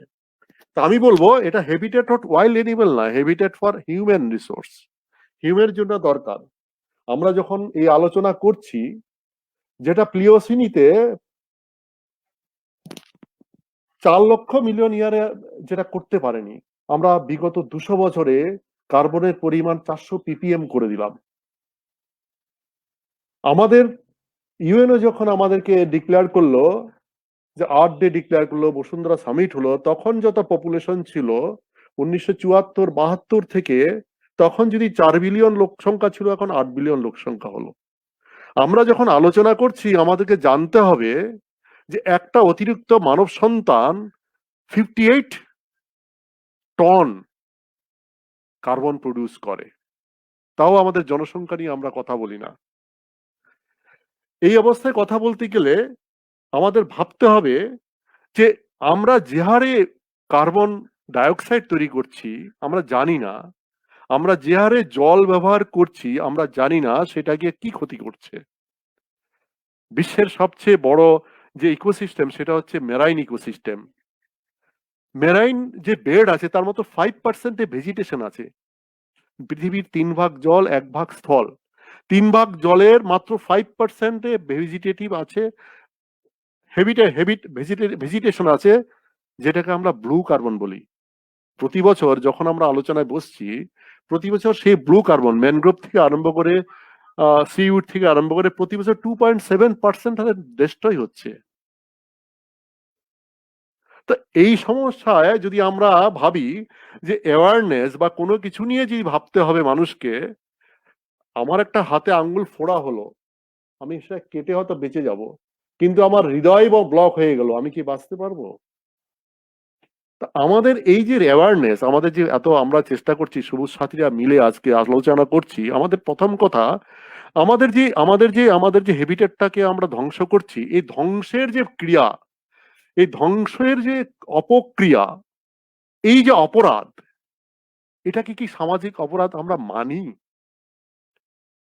যদি সামাজিক অপরাধ মানি, আমি প্রথমেই দাবি তুলবো, তাহলে এটা ঐকমত্যে আসা হোক যে পুলিশ ভেরিফিকেশন যেটা হয় সেখানে ফরেস্ট ভেরিফিকেশন বা এনভায়রনমেন্ট ভেরিফিকেশন হোক, তাহলে মানুষের নজর, মানুষের এনভায়রনমেন্টের প্রতি অ্যাওয়ারনেসটা, আমরা বলি না কখনো কখনো কান টেনে মাথা আনতে করতে হবে, এটুকু তো করা যায়।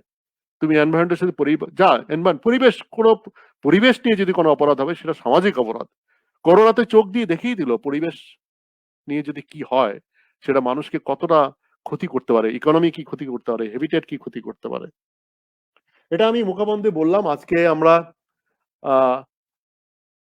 আমার স্লাইড শোতে একটা আছে, স্ক্রিন শেয়ার করব, সেখানে যাব, সেখানে গিয়ে আমি স্পেসিফিক বলবো একটা বায়োস্ফিয়ার রিজার্ভ করতে গেলে যে জিনিসগুলো আমাদের দরকার আছে, আমরা মানসিকভাবে আমরা কি তৈরি হয়েছি, আমরা কি সবাই উত্তরবঙ্গের একটা বায়োস্ফিয়ার হলে উত্তরবঙ্গের মানুষ নিয়ে, যেটা আমি প্রথমেই বললাম, মানুষের হ্যাবিটেট তৈরি করতে গেলে মানুষের যে ত্যাগ তিতিক্ষা, মানুষের যে একটা নিজেকে রিওরিয়েন্ট করে নেওয়া, নিজের চাহিদাকে একটা রিঅ্যারেঞ্জমেন্ট করে নেওয়া, সেটাতে যদি আমি না আসতে পারি, তাহলে কি আমার বায়োস্ফিয়ার রিজার্ভটা করে আমার কি সেটা লাভ হবে? আমি স্ক্রিন শেয়ার করতে গিয়ে আমি আর কথাগুলো বলছি যে যদি আমরা পপুলেশন কন্ট্রোল করতে না পারি, যদি ওয়াটার মিসইউজ আমরা করতে না পারি, আমরা যদি রেইন ওয়াটার হারভেস্টিং করতে না পারি, আমাদের যে ডেইলি আমাদের যে ওয়াটার রিকোয়ারমেন্ট আছে, সেই রিকোয়ারমেন্ট ওয়াটারটাকে যদি আমি আমি আমি নিচ্ছি হচ্ছে আপনার ফ্রেশ ওয়াটার, আমি নিচ্ছি ফ্রেশ ওয়াটার প্রকৃতি থেকে, আমাকে আমার স্ক্রিন দেখা যাচ্ছে? কেউ বলবেন আমার স্ক্রিন দেখা যাচ্ছে? আমার স্ক্রিন কি দেখা যাচ্ছে? কেউ নেই কি? হ্যালো হ্যালো, আমার মনে হয় আমার স্ক্রিন দেখা যাচ্ছে। তো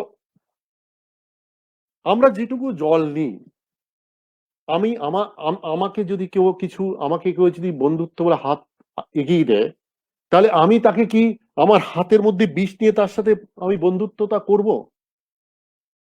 একটা সুস্থ মানসিকতা কি বলে? আমি যে জলটা প্রতিদিন প্রতিটি মানুষ যে 200 লিটার জল ব্যবহার করি, সেই 200 লিটার জল আমি কিভাবে ডিসচার্জ করছি, যেটা মেরাইন ইকোসিস্টেমের নদীর মাধ্যমে যাচ্ছে, তাহলে সেখানে গিয়ে যদি তার কার্বন অ্যাসিডিটিটা, আমরা যেটা বললাম বিগত 200 বছরে আমাদের অ্যাসিডিটি বাড়িয়ে দিয়েছে 30%, আমার 30% অ্যাসিডিটি বাড়িয়ে দিয়েছে। কি হচ্ছে? আমার শেয়ারিং কি হচ্ছে?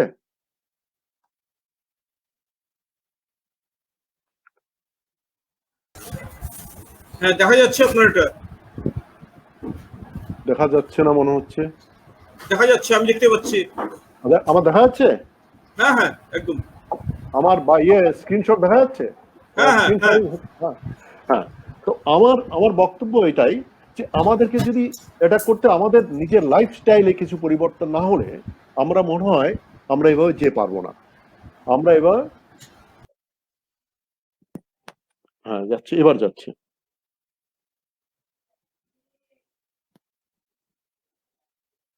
কি হলো? অটোমেটিক চালু হয়ে গেল কেন?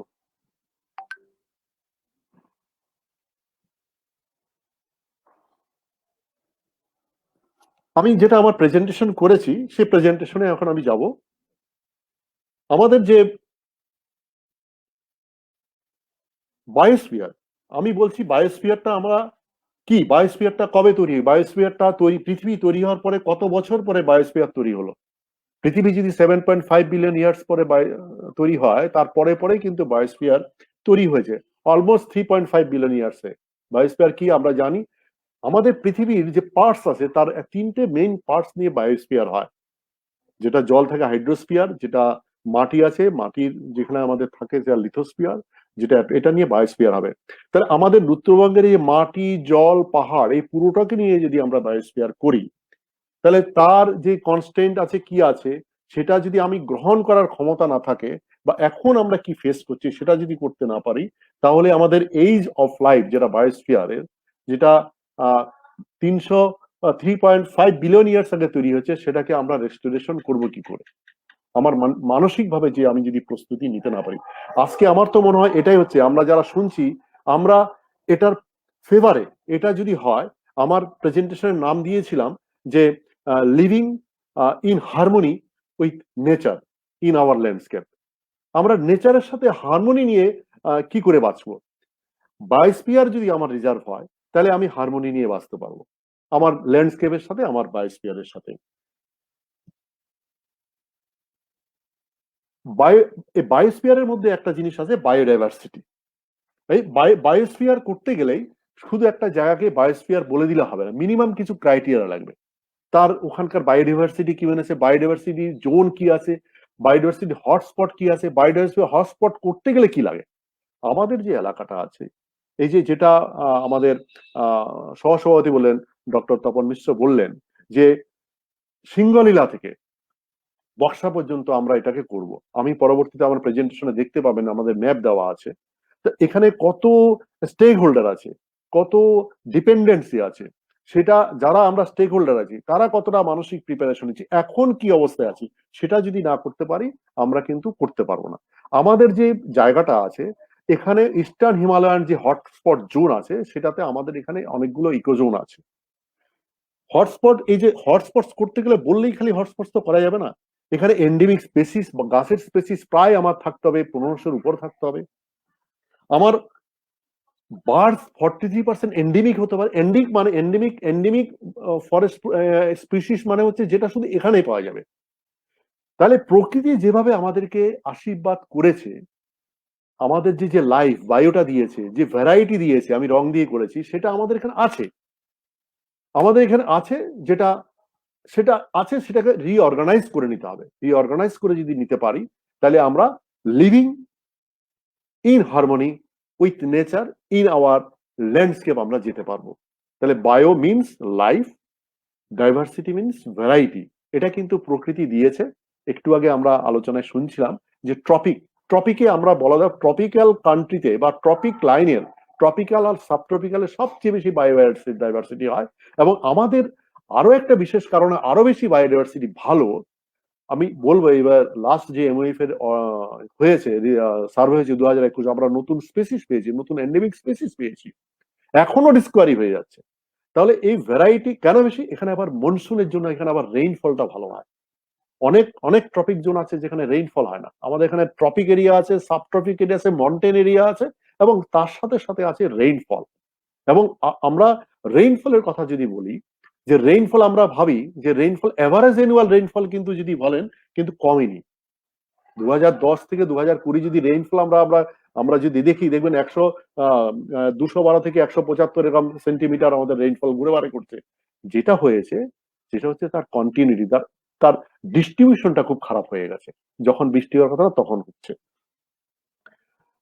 আমি বায়োডাইভার্সিটির জন্য একটা পিকচার দিলাম, দেখুন ধরে রেখেছে একটা গাছ।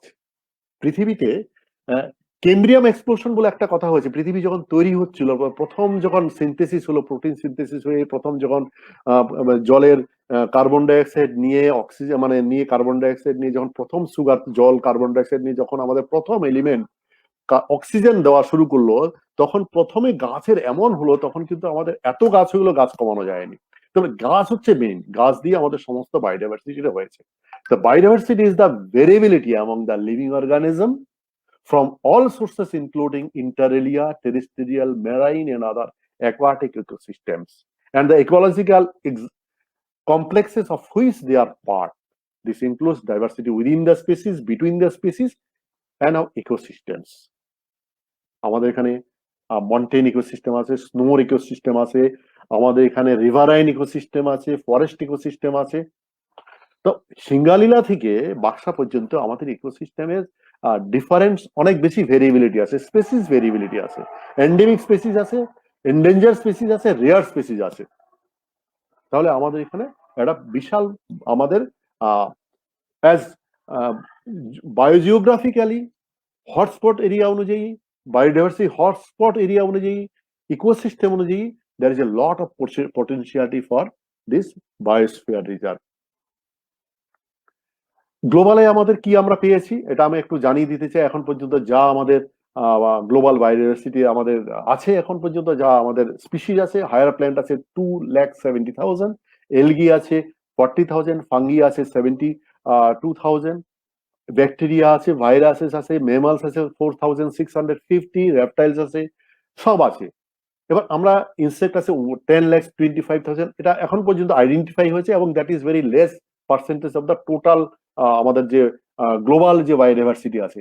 এবং আমি এখানে একটা কথা বলতে চাই, আমরা হোমোসেপিয়েন্সরা আসার আগে, যত হোমোসেপিয়েন্স আসার আগে, হোমো ইরেক্টাস থেকে হোমোসেপিয়ান্স, হোমোসেপিয়ান্স থেকে মডার্ন হোমোসেপিয়েন্স আসা পর্যন্ত আমাদের পৃথিবীতে যত বায়োডাইভার্সিটি, যত স্পিসিস ছিল, এখন কিন্তু তার 1% আছে। আমাদেরকে, মানুষকে আনার জন্য প্রকৃতি অনেক কিছু ত্যাগ করেছে, এখন আমাদের রিটার্ন দেওয়ার সময় এসছে। এবার ইন্ডিয়াতে কি আছে? ইন্ডিয়াতে দেখুন আমাদের কি অবস্থায় আছি আমরা। ইন্ডিয়ান স্পিসিস 386টা আছে। ইন্ডিয়ান স্পিসিস এভ্যালুয়েটেড হয়েছে হচ্ছে মেমালসের মধ্যে 59, that is the 41% is threaten. এইখানে আমাদের কনসার্ন। বার্ড 12,19, 7% আমাদের থ্রেটেন্ড আছে। রেপটাইল 4,995, 46% থ্রেটেন্ড আছে। Amphibian 260টা আছে, 57% threatened. It is very very important for ecological point of view. Amphibian, fresh water আমাদের এখানে 70%, ডক্টর মিত্র বলছিলেন, ইনভেসিভ স্পিসিস ফিশ, এমন ফিশ আমরা নদীতে ছাড়ছি।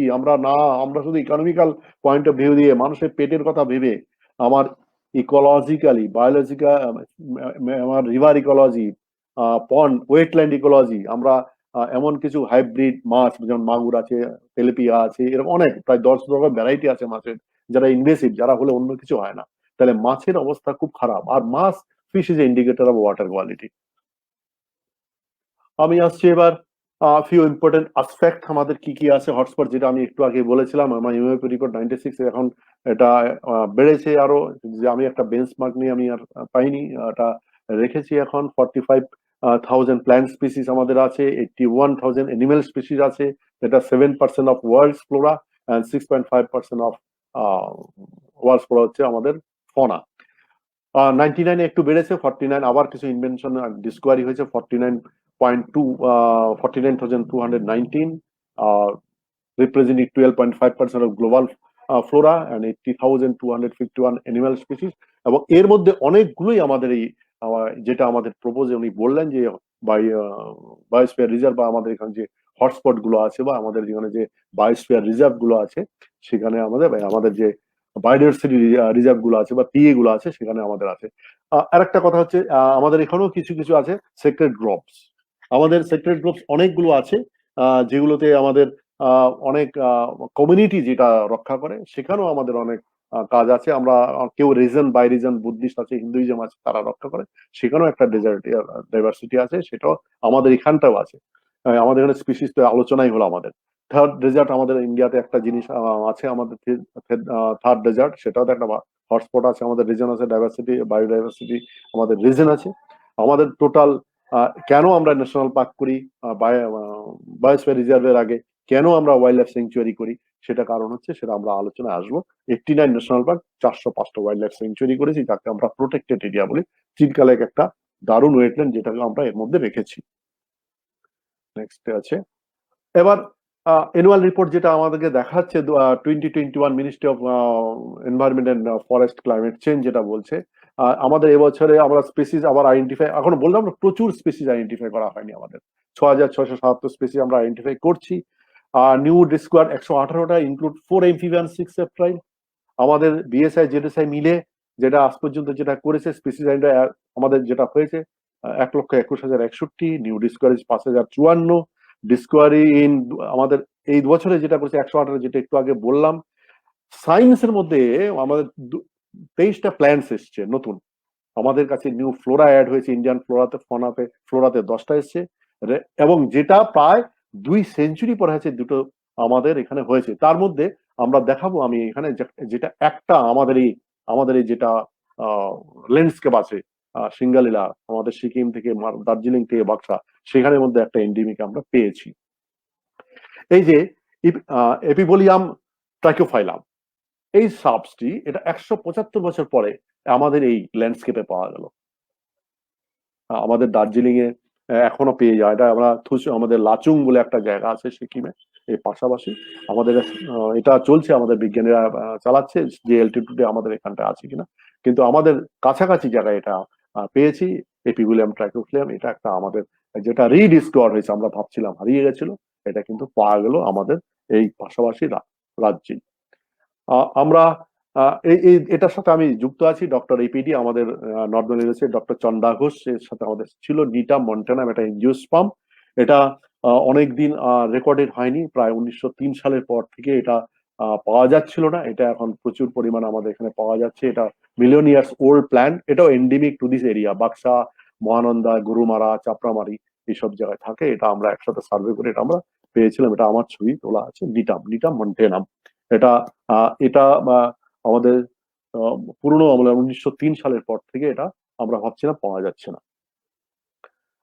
আরেকটা জবা ফুলের একটা প্রজাতি হিবিস্কাস ফ্রেগনেন্স, এটাও আমি ওনাদের সাথে ছিলাম, ডক্টর এপিডি আজ ছিলেন এবং সন্ধ্যা ঘোষ ছিলেন, ওদের সাথে এটা জলদাপাড়া আমরা পেয়েছি এটাকে। এটাও পাওয়া যায়, এটা অরুণাচল প্রদেশে প্রথম এটা পাওয়া যাচ্ছিল, অরুণাচল প্রদেশ থেকে তারপরে 1990s এর 60s এ এটা ওখানে দেখা গেছিল, তারপরে আমরা এটা গরুমারাতে আমরা পেলাম। এটা আমাদের এখানে এন্ডেমিক, আমি যেগুলো বলছি এটা অন্য কোথায় পাওয়া যায় না, এন্ডেমিক টু দিস রিজন, আমাদের ইস্টার্ন হিমালয়ান রিজনে এন্ডেমিক মানে এন্ডিং মানে যেটা এই জায়গাটাতে পাওয়া যায়। এটা বুঝতে হবে যে আমাদের জায়গাটা কত ইম্পর্টেন্ট আছে, আমরা সেটাকে কিভাবে রক্ষা করব বা কিভাবে আমরা এখন যেটাকে রাখছি সেটা কি এর হেবিটেটটা বা আমাদের হেবিটেটটা থাকার পক্ষে যথেষ্ট আমাদের ক্রিয়া বা বিক্রিয়া প্রতিক্রিয়া আছে কিনা। হিবিস্কাস আমাদের এটা হয়ে তারপরে আমাদের আছে আমি বলছি এখানে দেখুন আরেকটা এন্ডেমিক, এটা আইউসিএন এগুলো সব রেড লিস্ট আছে যে গাছগুলো বলেছিলাম। চেস্টনাট ব্রেস্টেড পার্টি যেটা আমাদের সিঙ্গালীলায় পাওয়া যায়, এটা সিঙ্গালীতে আছে endemic to this beautiful bird, এটা এন্ডেঞ্জার থ্রেটেন বার্ড, এটা এখানটায় পাওয়া যায়। তাহলে আমাদের এখানে যদি এটাকে প্রিজার্ভ করা না হয় তাহলে এটা আমরা হারিয়ে ফেলবো। আমরা তারপরে আমরা পাচ্ছি রুশি থ্রোটেড রেন বাবলা, এটা আমাদের হিলস এর পাখি, এটা যদি আমরা রাখতে না পারি এটাও আমাদের রেড লিস্টে আছে, এটা এন্ডেঞ্জার্স আছে, এটাকে রাখতে হবে আমাদের কাছে। আমি এগুলো দেখার জন্য যে আমরা বলছিলাম না হেবিটেট এটা কার জন্য, আমরা প্রথম হচ্ছে মানুষের হেবিটেট রক্ষা করতে গেলে মানে এক একটা যে হোয়াইট থ্রোটেড টিট, এটা endemic this landscape this area. কেন ইম্পর্টেন্ট, অনেকে কোশ্চেন করতে পারেন, এটা আমাদেরকে ভাবতে হবে যে যারা বেশিরভাগ লোক এর স্টেক হোল্ডার আছে, বায়োস্ফিয়ার বা টাইগার রিজার্ভ বা ন্যাশনাল পার্ক বা ওয়াইল্ড লাইফ স্যাংচুয়ারি, আমরা যে রিজার্ভ মানে আমরা যে অনেকের রাইটস, হিউম্যান রাইটস গুলো, মানুষের যে অধিকারটাকে আমরা যে আটকে দিই, আমরা যে ওটাকে ব্যান করে দিই যে না তোমরা ন্যাশনাল পার্কে ঢুকবে না, তোমরা বায়োস্ফিয়ার রিজার্ভে ঢুকবে না, এটাকে সরলীকরণ করে যদি আমাদের সাধারণ মানুষ যারা রুরাল পিপল, যারা 60% মানুষ কোনো রুরাল এরিয়ায় থাকে এবং বেশিরভাগ পিএ গুলো রুরাল এরিয়াতে আরবান এরিয়াতে হয় না, তার সারাউন্ডিং যে মানুষগুলো আছে সেগুলো কিন্তু পুয়ার হয়। তো তাদের কাছে সহজভাবে যদি বোঝানো না যায়, তারা যদি এটাকে ভিতর থেকে নেওয়া না যায় যে আজকে এই যে কোভিড-19 হলো, যে বিভিন্ন রোগ আছে, বিভিন্ন আমাদের যে হেবিটেট, মানুষের বাস করার যে হেবিটেট, সেটা যদি নষ্ট হয়ে যায় তাহলে কিন্তু আলটিমেটলি আমরা থাকবো না, আমাদের প্রজাতি থাকবে না। এই অ্যাঙ্গেলে যদি না বোঝায়, নাহলে বলবে একটা পাখি না থাকলে কি হবে, আমার তো পেটের খিদাটা যাচ্ছে না। এই পাখি না থাকার কারণে, জলটা না থাকার কারণে কি হতো, এটা যদি সহজভাবে আমরা না বোঝাতে পারি তাহলে কিন্তু আমাদের এই অ্যাওয়ারনেস প্রোগ্রাম, আমি আজকে প্রোগ্রামটাকে একটা অ্যাওয়ারনেস প্রোগ্রাম বলি, এটা একটা মুখবন্ধ যে আমাদের একটা প্রপোজাল আছে, আমাদের যে কনজারভেশন স্ট্র্যাটেজি উত্তরবঙ্গের, আমরা আসবো বলবো যে এটা কেন বেশি এখানে, কেন ডেজার্টিফিকেশন আমরা বেশি তাড়াতাড়ি হতে পারে আমাদের এখানটায়, আমাদের ওয়াটার টেবিল কেন তলায় চলে যেতে পারে, আমরা আলোচনায় আসবো। আরেকটা সুন্দর পাখি অরেঞ্জ, এটাও এন্ডেঞ্জার্স, যেটা থ্রেটেন পাখি, অরেঞ্জ বুলফিঞ্চ, এটা আমাদের এখানে এন্ডেমিক আছে। এটা এগুলো নিশ্চয়ই আমাদের এখানে কভার করা হয়েছে, আমাদের প্রপোজালে কভার করা আছে। এটা বিউটিফুল বার্ড, পাহাড়ের পাখি। এটা একটা পাম গাছ, এটা একটা পাম গাছ, খুব সুন্দর। এটা যদিও এটা প্রথমে ট্রাইকোকার্পাস লেটিসেক্টাস একটা পাম, এটাকে অনেকে উইন্ডামের হোটেলের সামনে একটা উইন্ডামের হোটেল আছে দার্জিলিং, সেখানে প্রথমে এটাকে পাওয়া যায়, প্রথমে এটাকে ওয়াইল্ডলি পাওয়া যায়। এটা এন্ডেমিক টু দিস, এটা ভেরি থ্রেটেন স্পিসিস, এটা একটা পাম, এগুলা ল্যান্ডস্লাইড। পাহাড়ে এটা থাকলে পাহাড়ের একটা আলাদা গল্প আছে, টি কালটিভেশনের সাথে পাহাড়ের স্পিসিস চেঞ্জ। ক্রিপ্টোবেরিয়া জাপানিকা, যেটা টি চেস্ট বানানোর জন্য মনোকালচার করা হয়েছিল এক সময়। আমরা জঙ্গলটাকে মানে ওক, উতিস, বকলেন্ডিয়া, এসব যে স্পিসিস, নেটিভ স্পিসিস ছিল, এন্ডেমিক স্পিসিস ছিল, সেটাকে আমরা হিল এরিয়াগুলোতে বাদ দিয়ে আমরা এইসব পাম গুলোকে বাদ দিয়ে, পাম গুলো এটা এসে গেছিল একটা হোটেলের সামনে, উইন্ডমেয়ার হোটেলের সামনে পাওয়া গেছিল, এটা উইন্ডমেয়ার ট্রিও বলা হয়, সেখান থেকে এটা নামকরণ হয়েছিল। এবং সেটাকে নিয়েই আমরা এই গাছগুলো, পাম মানে এটা সয়েল বাইন্ডিং এর কাজ করতো, এবং সেটা এখন নেই। তাহলে এটা এন্ডেঞ্জার আছে, এটাও আমাদের এখানে এন্ডেমিক। এটাকে রাখতে গেলেই আমাদের লাভই আছে, আমাদের মানুষের হ্যাবিটেটটা ঠিক হবে। এটাও এখানকার এন্ডেমিক আছে, আমাদের ল্যান্ডস্কেপে এন্ডেমিক আছে। আরেকটা আমরা বলছি ক্যালামাস, এটা বেত জাতীয় গাছ, এটা সিডো এরেক্টাস, ক্যালামাস সিডো এরেক্টাস, এটাও এন্ডেমিক আছে। এটাও এখানে পাওয়া যায়। এটা দিয়ে মহানন্দায় পাওয়া যায়, আমাদের কালিম্পং জঙ্গলে পাওয়া যায়, এটা ফ্রুট হিলসে পাওয়া যায়। তো এইগুলো আমাদের এটা এন্ডেমিক স্পিসিস আছে। এগুলো সমস্ত কিন্তু সয়েল বাইন্ডিং এর কাজ করে। এটা যেটা ক্রিপ্টোবেরিয়া জায়গায় মনোকালচার আছে, সেসব জায়গায় কিন্তু এগুলো প্রফিসলি আগে পাওয়া যেত। এবার আমি দুটো জিনিসের কথা বলবো। আমরা আমাদের অ্যাওয়ারনেস কতটা আছে। আমরা এখনো কিন্তু ইচ্ছা করে আমি এটাকে কম্পারিজনটা করলাম, আমরা শিডিউল 1 এনিমেল বলি, শিডিউল 2 বলি, হাতি, গন্ডার, বাঘ এটা নষ্ট হয়ে যাচ্ছে, ক্ষতি হয়ে যাচ্ছে। কিন্তু হাতি, গন্ডার, বাঘ এটা যেখানে থাকে সেটা কিন্তু গাছের জঙ্গলের মধ্যে থাকে, বনের ভিতরে থাকে। আমরা কতটা জানি সাইটস, হ্যাঁ, কনভেনশন অফ ইন্টারন্যাশনাল যে organisation trade on, convention international trade in endangered species flora and fauna and biodiversity act, এটা সম্বন্ধে আমাদের একদমই অভিজ্ঞতা নেই। আমরা আমাদের সাথে, আমাদের এখানে টুরিস্টরা আছেন, আমাদের এখানে বিভিন্ন টুরিস্টরা আসে। এই অ্যাক্ট বলছে যে ইন্ডিয়ান ছাড়া কোনো ফরেনারকে আমাদের কোনো ট্রেডিশনাল নো হাউ, কোনো গাছ সম্বন্ধে নলেজ শেয়ার করা উচিত না। একটা গাছের আমরা আমরা পৃথিবীতে, ভারত বায়োডাইভার্সিটিতে একদম টপ র্যাঙ্কিং একটা কান্ট্রি, ওয়েস্ট বেঙ্গল তার সাথেও টপেস্ট একটা প্রভিন্স। কেন, পাহাড় থেকে সমুদ্র, এই দুটো জিনিস আমাদের এখানটায় আছে ইন্ডিয়াতে, ওয়েস্ট বেঙ্গলে। তো আমরা অজান্তে কি করি, একটা পাতা ছিঁড়ে ফেলি। এখন ফরেস্টের পক্ষে তো সম্ভব না যে প্রতিটি পাতাতে একটা করে ফরেস্ট গার্ড দেওয়া, প্রতিটি গাছের গোড়া একটা, যারা আছেন একটা পাতা, একটা টেক্সাস বেকোটার পাতা নিয়ে গেলে ক্লোন কালচার করে নিতে পারবে।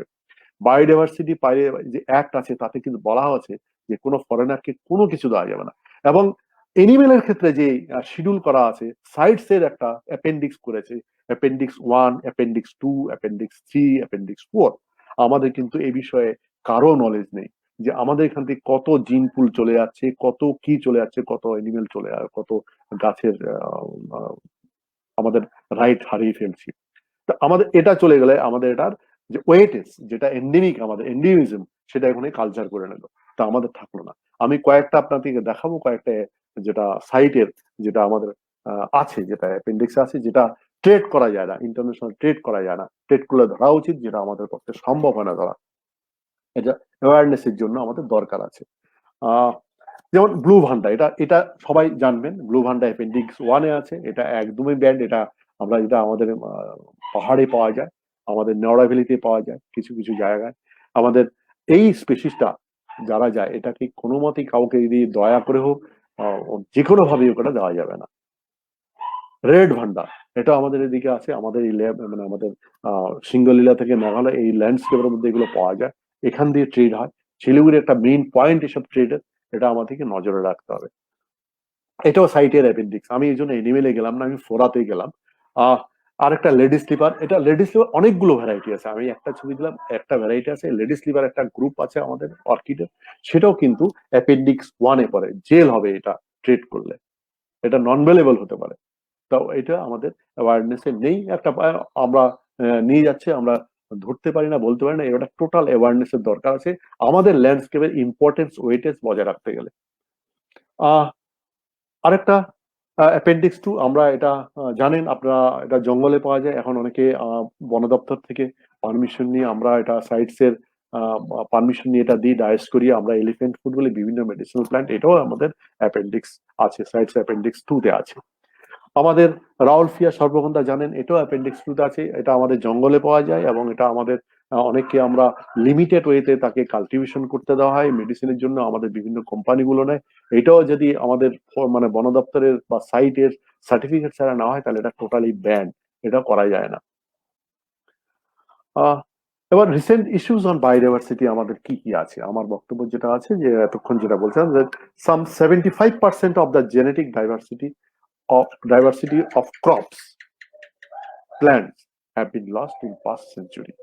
বিগত 175% ক্রপ, তাহলে ফুড সেফটি কি হবে, আমাদের ইমিউনিটি কি হবে, ইমিউনিটি করছে আমাদের যেটা ছিল, তাহলে crops biodiversity in every biosphere, যেটা আমরা বলছি বায়োস্ফিয়ার মানে তাহলে আমার এগ্রিকালচারাল যে ল্যান্ড আছে সেখানটা পর্যন্ত আমাদের ডাইভার্সিটি আমাদের কনজার্ভ করতে হবে। তাহলে আমি মেন্টালি কতটা, আমার অ্যাওয়ারনেস কতটা আছে, তাহলে 75% যে ক্রপ আমাদের আজকে ডাইভার্সিটি লস এগুলো, তার জন্য আমার ইকোলজিক্যাল যে ফুড চেইন, আমার যে ফুড ওয়েব, তাতে কি ক্ষতি হচ্ছে আমরা হয়তো ভাবি না। আমি প্রায় একটা কথা বলি, সবসময় বলি, আর আমি ছোটবেলায় আমার এটা খুব ভালো লাগতো, পাকপিট শো, পুতুল নাচ। পুতুল নাচ তো এত সুচারুভাবে নাচতো মনে হচ্ছে মানুষের মতন আছে। যদি তার একটা সুতো কেটে দেন আপনি বুঝতে পারবেন না, তাও পুতুল নাচবে, দুটো সুতো কাটেন তাও নাচবে, কাটতে কাটতে সব সুতো যখন কেটে দিবেন পুতুলটি আর নাচতে পারবে না। প্রকৃতি মায়ের হাতে আমরা সবাই পুতুল, এক একটা ফুড চেইন, এক একটা ফুড ওয়েব যখন আমাদের কেটে যাবে, মানুষ কিন্তু থাকবে না, মানুষের অন্য কিছু হতে পারে, এই মানুষ থাকবে না। Some scientists estimated that as many as 3 species per hour, আমরা 1 ঘন্টা করেছি, আমরা 3টা স্পিসিস হারিয়ে ফেলেছি। আমরা ভাবতেই খারাপ লাগে। আমাদের যেটা কার্বন ফুটপ্রিন্ট, যেটা বললাম, একটা জন্ম 58 টন কার্বন ডিসচার্জ। আমরা এখন 4 বিলিয়নে ছিলাম 1974 সালে, এখন 8 বিলিয়ন এসে গেলাম। আর কত, রাফলি 1/3 অফ ওয়ার্ল্ডস কোরাল রিফ, যেটা বলছিলাম ব্লু কার্বন বলে একটা টার্ম আছে, যেটা বলছিলাম বিগত 200 বছরে, যেটা হোমোসেপিয়েন্স আবিষ্কৃত হওয়ার পরে, মডার্ন হোমোসেপিয়েন্স মানব সভ্যতা হওয়ার পরে 6000 বছরের মধ্যে 5800 বছরে যেটা হয়নি, 200 বছরে সমুদ্রের অ্যাসিডিটি 30% ইনক্রিজ করেছে। যখন অ্যাসিডিটি ইনক্রিজ করবে, প্রথমে সারফেস লেভেলে থাকবে, সমুদ্রের সারফেস লেভেলে কার্বনেট হয়ে গিয়ে ওখানে অ্যাসিডিক হবে, একটা পুরো সমুদ্রের যে জল আছে, যে রিভলিউশন হয় সি ওয়াটার, 300 থেকে 1000 বছর লাগে। যদি ধরে নেওয়া হলো আর 100-200 বছর, এগুলো আর 100 বছর পুরো রিভলিউশন হয়ে যায়, পুরো অ্যাসিডিকটা নিচে দিয়ে দেয়, কোরাল রিফের ডিস্ট্রাকশন, ব্লু কার্বনের ডিস্ট্রাকশন আরো ট্রিমেন্ডাস এগিয়ে যাবে। তাহলে তার সাথে আমার এখানকার ল্যান্ডস্কেপ কিভাবে করিলেট, আমরা যাব সেই করিলেশনে। About 20% of the mammal, 12% of bird species currently considered to be globally threatened. তাহলে মেমালরা কি, মেমালদের হেবিটেট, এটা আমার এই মেমাল গুলো, এই 12% বার্ড, এটা হিউম্যানের হেবিটেট। ওদের হেবিটেট রাখা মানে আমার হেবিটেটকে রক্ষা করা। মোর দেন 50% অফ ওয়ার্ল্ডস ওয়েটল্যান্ড, যেটা আমরা একটা চিল্কার উদাহরণ দিলাম, have been drain and inland water, population of inland water and wetland species have declined to 50% between 70 to 99। এখন তো আরো বেড়েছে, গ্রাউন্ড ওয়াটার কমে যাচ্ছে। যে হারে গ্রাউন্ড ওয়াটার আমরা তুলছি, ওয়ার্ল্ডের সবচেয়ে বেশি সারফেস ওয়াটার, ওয়ার্ল্ডের সবচেয়ে বেশি রেইনফল আমাদের এখানে হয়, সবচেয়ে পুয়ার রেইন ওয়াটার আমাদের, সবচেয়ে হাইয়েস্ট গ্রাউন্ড ওয়াটার আমরা লিফটিং করি ইন্ডিয়া, এবং তার মধ্যে 80% আমাদের এগ্রিকালচারের জন্য হয়। তাহলে এগ্রিকালচার কি বাদ দেওয়া যাবে? তাহলে কি এগ্রিকালচার বাদ দিলে আমাদের 130 কোটি লোক খাবে কি? বায়োস্ফিয়ার রিজার্ভ করে যদি কালকে আমি বলি যে না লিফটিং বন্ধ হবে, তাহলে তার অল্টারনেটিভ কি আছে? রেইন কত বৃষ্টিপাত হয়? 175 থেকে 200 সেন্টিমিটার বৃষ্টিপাত হয়। কোনো আমাদের সেই নিয়ে চিন্তা নেই যে রেইন ওয়াটার হারভেস্টিং করা যায় কিভাবে। আমি আরেকটা কথা বলছিলাম, উনি বলছিলেন যে কিছু জিনিস আমরা যেটা করা যাচ্ছে আমাদের আমাদের ডেভেলপমেন্ট, যেটা বায়োস্ফিয়ারের মধ্যে একটা আছে হিউম্যান ডেভেলপমেন্ট উইথ নেচার হওয়া উচিত, ডেভেলপমেন্ট উইথ এগেনস্ট নেচার হওয়া উচিত না। আমরা চেষ্টা করি আমাদের কম্পেনসেটরি অ্যাপ্রোচের মাধ্যমে, আমরা অনেকগুলো সাকসেস স্টোরি আছে আমাদের মধ্যে অনেক, যদিও ওয়েস্ট বেঙ্গলে আমাদের কনভার্সন রেট কম, ওয়েস্ট বেঙ্গলের পপুলেশন অনেক বেশি, ফরেস্ট কম আছে, এখানে কনভার্সন কম, তবু আমাদের করতে হবে।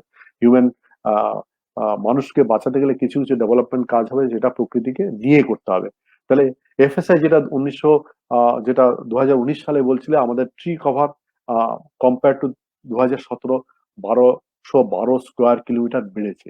এখন কোশ্চেন হচ্ছে ট্রি কভার কেন বাড়লো? আবার আমরা বলছি ভিক্টো মাইক্রো প্রোপাগেশন, মানে আমরা ক্লোন সিডলিং করে প্লাস্টিক মানে হাইপোকটে করে আমরা রেয়ার থ্রেটেন স্পিসিসকে আমরা প্রায় 1 লক্ষ আমরা দিচ্ছি প্রতি বছর করে। অ্যাফরেস্টেশন প্রোগ্রাম আমরা করছি প্রতি বছর। এবছর আমরা গত বছর 197 স্কোয়ার কিলোমিটার করেছি, এবছরে 750 স্কোয়ার কিলোমিটার। এটা এনইপি ন্যাশনাল অ্যাফরেস্টেশন স্কিমে আছে। তারপর আমাদের স্টেটের বিভিন্ন জায়গায় আমরা যেমন এবারে আমরা করছি প্রায় 7 স্কোয়ার কিলোমিটার, মানে 7000 হেক্টর, আমরা 70 স্কোয়ার কিলোমিটার আমরা করছি এবছর ওয়েস্ট বেঙ্গলে। তো অ্যাফরেস্টেশন প্রোগ্রাম আছে, কিন্তু ল্যান্ড ডাইভার্সন আমাদের করতে হচ্ছে ডেভেলপমেন্টের জন্য। যেটা আমি দেখাতে চাই যে আমরা যারা নেচার নিয়ে কথা বলি, আমরা এন্টি ডেভেলপমেন্ট মোটেই না। আমরা যেহেতু মানব হোমোসেপিয়েন্সকে বাঁচাতে চাই, তো আমাদের ডেভেলপমেন্টটা হোক, কিন্তু যেটা আমাদের ডেভেলপমেন্টের অভিমুখটা হোক প্রকৃতিকে বাঁচিয়ে। রোড দেখুন, রোড করা হয়েছে লাস্ট এর, যেটা আমাদের রিপোর্ট আছে 2020-21 রোডের জন্য আমাদের 86 স্কোয়ার কিলোমিটার, হাইড্রাল প্রজেক্টের জন্য 58 স্কোয়ার কিলোমিটার, মাইনিং এর জন্য 31 স্কোয়ার কিলোমিটার, ডিফেন্সের জন্য 29, ট্রান্সমিশন 198 কেসে 26 স্কোয়ার, এভাবে নিচ্ছে। এবং আমাদের এই ল্যান্ডস্কেপে আরেকটা জিনিস থ্রেট আছে, যেটা হচ্ছে বাউন্ডারি, ইন্টারন্যাশনাল বাউন্ডারি। আমাদের এই ল্যান্ডস্কেপ প্রায় 100+ স্কোয়ার কিলোমিটার আছে, এবং এক একটা স্টেটের, এক একটা সোভারজিন কান্ট্রির তার নিজস্ব ইকোনমিক পলিসি থাকে। এবং আমাদের যে আসপেক্ট আছে, আমাদের যে হিমালয়ের আসপেক্ট আছে, সেটা নর্থ টু সাউথ। আমাদের ওখানে যে কাজগুলো আছে সেগুলো সবসময় আমাদের ওখানে যা হবে আমাদের এখানে এসে এফেক্ট করবে। এটা ইন্টারন্যাশনালি বোধহয় আমাদের এখানে যে যারা কথা বলবো, আমাদের ইন্টারন্যাশনালি এই বিষয়টাকে ভাবা উচিত, যে ভুটানের যে বাউন্ডারিটা, ভুটানের ওপাশে যে ওদের যে নর্দার্ন, মানে উত্তর দিকে, মানে উত্তর থেকে দক্ষিণের আসপেক্টে যে কাজগুলো হয়, সেই কাজের যে ওয়েস্ট, সেটা কিন্তু সেই ডোলামাইট হোক, সিমেন্ট হোক, অ্যাসিডিক সয়েল হোক, বা লাইম হোক, যেটা লিচিং আউট হচ্ছে, সেটা আমার এখানে যে ডুয়ার্স, চা বাগান, তার সয়েল কন্ডিশন কি নষ্ট করছে, তার রিভারগুলোর নব্যতা কি নষ্ট করছে। এই 100 কিলোমিটার প্লাস 100 কিলোমিটার, এটাও কিন্তু আমাদের একটা এখানকার বায়োডাইভার্সিটিকে একটা ইস্যুজ আমার বলে মনে হয়। এটা ইন্টারন্যাশনালি দেখা উচিত। এবার এক্সটিনশন আমাদের এখানে কি কি হচ্ছে, মোর দেন 99% স্পেসিস একটু আগেই বলেছি আমি। Current species range is 2 million to 1 trillion. এখনো আমাদের এত স্পেসিস আছে, তার মধ্যে আমরা জানি না কত কি আমাদের মধ্যে এখনো ডিসকভার হয়নি। 1/10% ইজ ডিসক্রাইব, মানে 1000 of 1% যা আমাদের আছে 1 তার আমরা ডিসক্রাইব করতে পারি। Since 1600 AD study of extinction reveals, কি রিভিল করছে, 39% extinction due to introduction of alien species. আমি একটু আগে বললাম ক্রিপ্টোমেরা জাপানিকা, এলিয়ান মানে যারা বাইরের স্পিসিস, ফিশ হতে পারে, বার্ডস হতে পারে, ট্রি হতে পারে। আমাদের যে এক্সটিনশন এখানে হতে পারে, এটা কিন্তু এলিয়ান। এই জন্য আমরা সবসময় বলি এন্ডেমিক অ্যান্ড ইন্ডিজিনিয়াস স্পিসিস। আমাদের এখানে যে স্পিসিসটা আছে সেটা আমরা তো বন দপ্তর চাই সবসময় আমরা এন্ডেমিক স্পিসিস এবং ইন্ডিজিনিয়াস স্পিসিস লাগাতে চাই। 36 extinction due to habitat destruction. এই যে হ্যাবিটেট ডিস্ট্রাকশন কি করে হয়, আমাদের নিজের লাইভলিহুডের জন্য আমাদের হ্যাবিটেট ডিস্ট্রাকশন হয়, গ্লোবাল ওয়ার্মিং এর জন্য হ্যাবিটেট ডিস্ট্রাকশন। 23% এক্সটিংশন কিসের জন্য হয়, ডিউ টু হান্টিং করে আমাদের করেছি। আর সেকেন্ডারি কি আছে, growth of human population, unsustainable pattern of consumption, increase of production of waste, urban development, international conflict এবং ভুটানের বাউন্ডারি। তো এক্সটিংশন একটা আমাদের, এটা যদি আমরা কমাতে না পারি, এই থ্রেটগুলো কমাতে না পারি, কিন্তু আমাদের বায়োডাইভার্সিটি কনজারভেশনের একটা ইস্যুজ আমরা বলে মনে করি। আমাদের ল্যান্ড ইউজ কি করছি আমরা যেই জায়গাটা নিয়ে বলছি, আমি দুটো ডিস্ট্রিক্ট ধরছি, এটা অবিভক্ত জলপাইগুড়ি, মানে আমি এখানে কোচবিহারটা আনিনি, কারণ কোচবিহারের টোটালটাই বাইরে পড়বে, ওটা বায়োস্ফিয়ারে কিছুতে আমি এটা ঢুকালে ভালো হতো। টোটাল এখানে অবিভক্ত জলপাইগুড়ি 6227 স্কোয়ার কিলোমিটার, এবং নিট ক্রপ এরিয়া এখানে দেখা যাচ্ছে 3299। যদি আমি জলপাইগুড়ি ভাবি, তাহলে আমরা দেখা যাচ্ছে মানুষের জন্য কিন্তু বেশি ফরেস্ট এরিয়া, বেশি এরিয়া নেই। 1700 90 square kilometre forest area, tea garden আছে 1987। এই দুটো যদি বাদ দিই তাহলে আমাদের এখানে কিন্তু পপুলেশন ডেন্সিটি মধ্যে মোর দেন 9,900 পার স্কোয়ার কিলোমিটার। যদি আমি ওটাকে বাদ দিই, কেন ফরেস্টে আপনার কোনো অধিকার নেই, টি গার্ডেন হচ্ছে কাউকে ব্যবসা করতে দেওয়া হয়েছে, তাহলে সেখানে মানুষের ফ্রি অ্যাক্সেস নেই, তাহলে নিট ক্রপ এরিয়া অনেক 50% হয়ে গেল। তার মধ্যে যদি আমার এখন 35 থেকে 40 লক্ষ লোক হয়, তাহলে density is very very high. Land is Darjeeling 2092 square kilometre আছে, তার মধ্যে ফরেস্ট এরিয়া আছে আমাদের যেটা সিঙ্গালীলা আমরা ধরেছেন 1202 স্কোয়ার কিলোমিটার ফরেস্ট এরিয়া আছে। Total tea garden 190 square kilo, আদার এরিয়া যে 698। এই 698 মানুষগুলো বসবাস করে, সেটা এই যে তাদের থ্রেড, তাদের এই যে থ্রেডটা পুরো ফরেস্টের উপর গিয়ে পড়ে। এবার কনজারভেশন করার জন্য আমাদের কি স্ট্র্যাটেজি কি আছে? এতগুলো তো ইস্যুজ আছে আমাদের, হ্যাবিটেট গুলো নষ্ট হয়ে যায়। ইনসিটু আমরা করি, এক্সিটু করি।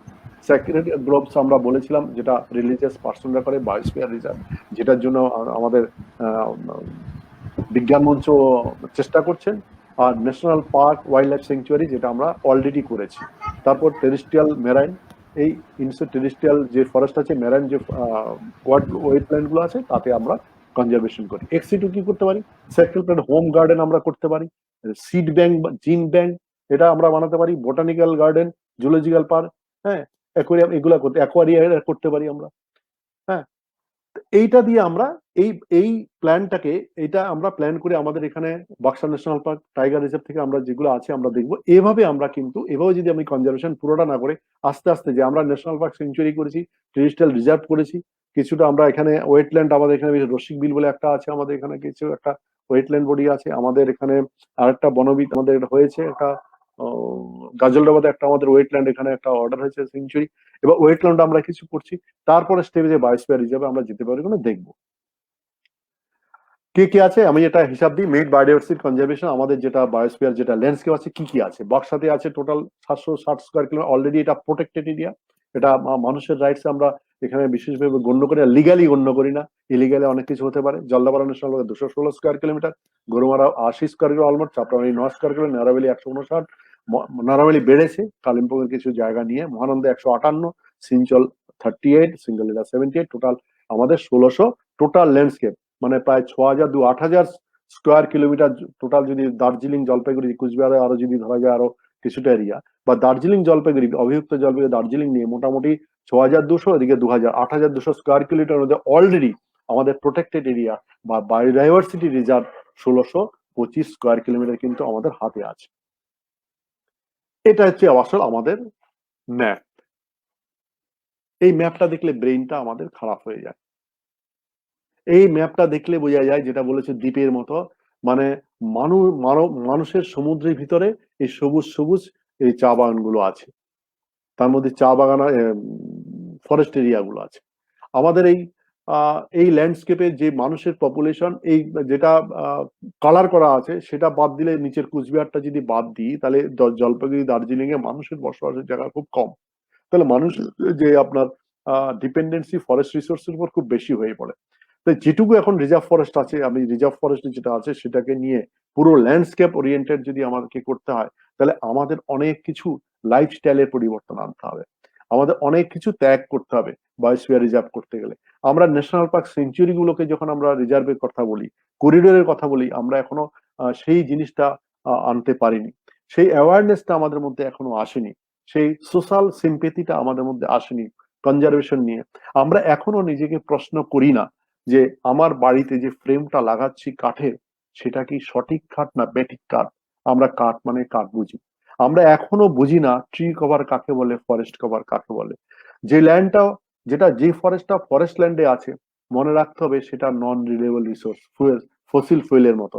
এই ফরেস্টটা যদি শেষ হয়ে যায়, সেই ন্যাচারাল ফরেস্ট, যেটা বলছি যে বায়োস্ফিয়ার মানে বায়োডাইভার্সিটি হটস্পট করতে গেলে, হ্যাঁ, প্রায় 1500 এন্ডেমিক ন্যাচারাল ফরেস্ট স্পিসিস থাকতে হবে। ন্যাচারাল ফরেস্ট না থাকলে, আমাদের এখানে আছে সেটাকে যদি আমি নষ্ট হয়ে যায়, তাহলে বায়োস্ফিয়ারের স্বপ্নটা নষ্ট হয়ে যাবে। তা এই যে আমার এন্ডেমিজম, এই যে আমার স্পিসিস কনজারভেশন, এটা করতে গেলে যে আমার যে ফরেস্টের উপর থ্রেটটা কমাতে হবে, এই অ্যাওয়ারনেস, আমি যেটা বললাম, ফরেস্টের যে অফেন্স, সেটাকে এখন আমরা সামাজিক অফেন্স বলি না। বাড়িতে একটা বাটি যদি চুরি হয়, থানায় যদি আপনি এটা কমপ্লেন করেন, সেটা কিন্তু একটা সোশ্যাল অফেন্স হয়। একটা 100 বছরের শাল গাছ কেটে নেওয়া হলো, একটা 200 বছরের টিক গাছ কেটে নেওয়া হলো, গ্রামে একটা সেক্রেট গ্রুপ গাছ আছে, যেখানে একটা তেঁতুল গাছ আছে, যেখানে বাদুরের বাসা আছে, সেটাকে নির্বিচারে শুধুমাত্র কোন একটা ভেস্টেড ইন্টারেস্টে কেটে ফেলা হলো। সেটাকে কিন্তু আমরা এখনো সামাজিক অপরাধ বলে গণ্য করি না। তাহলে অ্যাওয়ারনেস লেভেল কোথায় আছে আমাদের? তাই আমার যে অ্যাওয়ারনেস নাই মানে কি, আমি আমার ঘরটাকে পরিষ্কার রাখি, কিন্তু হোমোসেপিয়েন্স এর ঘরটাকে by cost of destruction of homo sapiens habitat আমি আমার নিজের ঘরটাকে আমরা রক্ষা করি। আলটিমেটলি যখন এই করোনা কালে এটাই শিখিয়ে দিল যে আলটিমেটলি আমার ঘরটাও তাহলে ঘর থাকলো না, আমার ঘরটাও কিন্তু আমার হেবিটেট থাকলো না। দেখা যাচ্ছে ঘরেও আমাকে মাস্ক পরে থাকতে হচ্ছে। আজকের বিজ্ঞান মঞ্চের আলোচনায় যদি আমরা 10টা লোককে, 10টা মানুষকেও যদি অ্যাওয়ার করতে পারি যে আমার যেটুকু টাইগার রিজার্ভ এরিয়া আছে, যেটুকু ন্যাশনাল পার্ক পিএ আছে, যেটুকু রিজার্ভ ফরেস্ট আছে, সেটাকে আমার ভবিষ্যতের জন্য বা আমার প্রজন্মের থেকে প্রজন্ম বাঁচার জন্য, শুদ্ধ জল পাওয়ার জন্য যদি রক্ষা করতে না পারি, আলটিমেটলি আমি আমার বাবা আমার ফোরফাদার যেটা দিয়ে গেছে, আমি আমার নেক্সট হেয়ার্স কে আমি দিতে পারবো না। তাহলে আমি ক্রিমিনাল অফেন্স করলাম। এবং এটা হওয়া উচিত আমার মনে হয় যে ইন্ডিয়ার মতো ট্রপিক্যাল কান্ট্রিতে, যেখানে সূর্যের এত তেজ, যেখানে বৃষ্টির এত প্রভাব, যেখানে এত বেশি বায়োমাস ক্রিয়েট হয়, যেখানে এত বেশি বায়োমাস উৎপন্ন হতে পারে, এখানে যেখানে আমাদের কিছু বন্ধুরা দেখি বর্ষাকালে এই সময় বিভিন্ন সিড নিয়ে ছুঁড়ে ছুঁড়ে ফেলছে, প্রকৃতি রাগ করছে না। আমাদের একটা মানব সন্তানকে ছুঁড়ে ফেললে এখন রিরি করে উঠবে। আমরা গাছের বীজ ছুঁড়ে ফেলি, প্রকৃতি মা তাকেই বাচ্চা দেয়, তাকেই জন্ম দেয়, তাকে বাঁচিয়ে তোলে, এত বেশি তার পোটেনশিয়ালিটি, প্রোডাক্টিভিটি। সেই জায়গাটাতে যদি আমরা ভেবে ট্রি কভার মানে কি, আমাদের গ্রামে যত আমাদের যে রুরাল এরিয়া, এই যে সাদা জায়গাগুলো, আমি যদি ফরেস্টেরটাকে নন রিনিউয়েবল মনে করি আর ট্রি কভারটাকে রিনিউয়াল মনে করি, আমি বাড়িতে আমার খুব ভালো লাগে, আমি বাক্সা থেকে মালদা এটা একদম সরাসরি কাজ করেছি, মেদিনীপুরে কাজ করেছি, আমি পুরো পশ্চিমবঙ্গ ফরেস্ট ডিপার্টমেন্টটাকে দেখেছি। আমরা চেষ্টা করছি, আমরা সিড বল তৈরি করে চেষ্টা করছি আমাদের স্টাফরা, সিড মানে একটা মাটির বল করে তার ভেতরে সিড ঢুকে আমরা সেটা ছুড়ে দিচ্ছি বিভিন্ন জায়গায়। আমাদের কিছু বন্ধুরা করছে এইভাবে কাজ।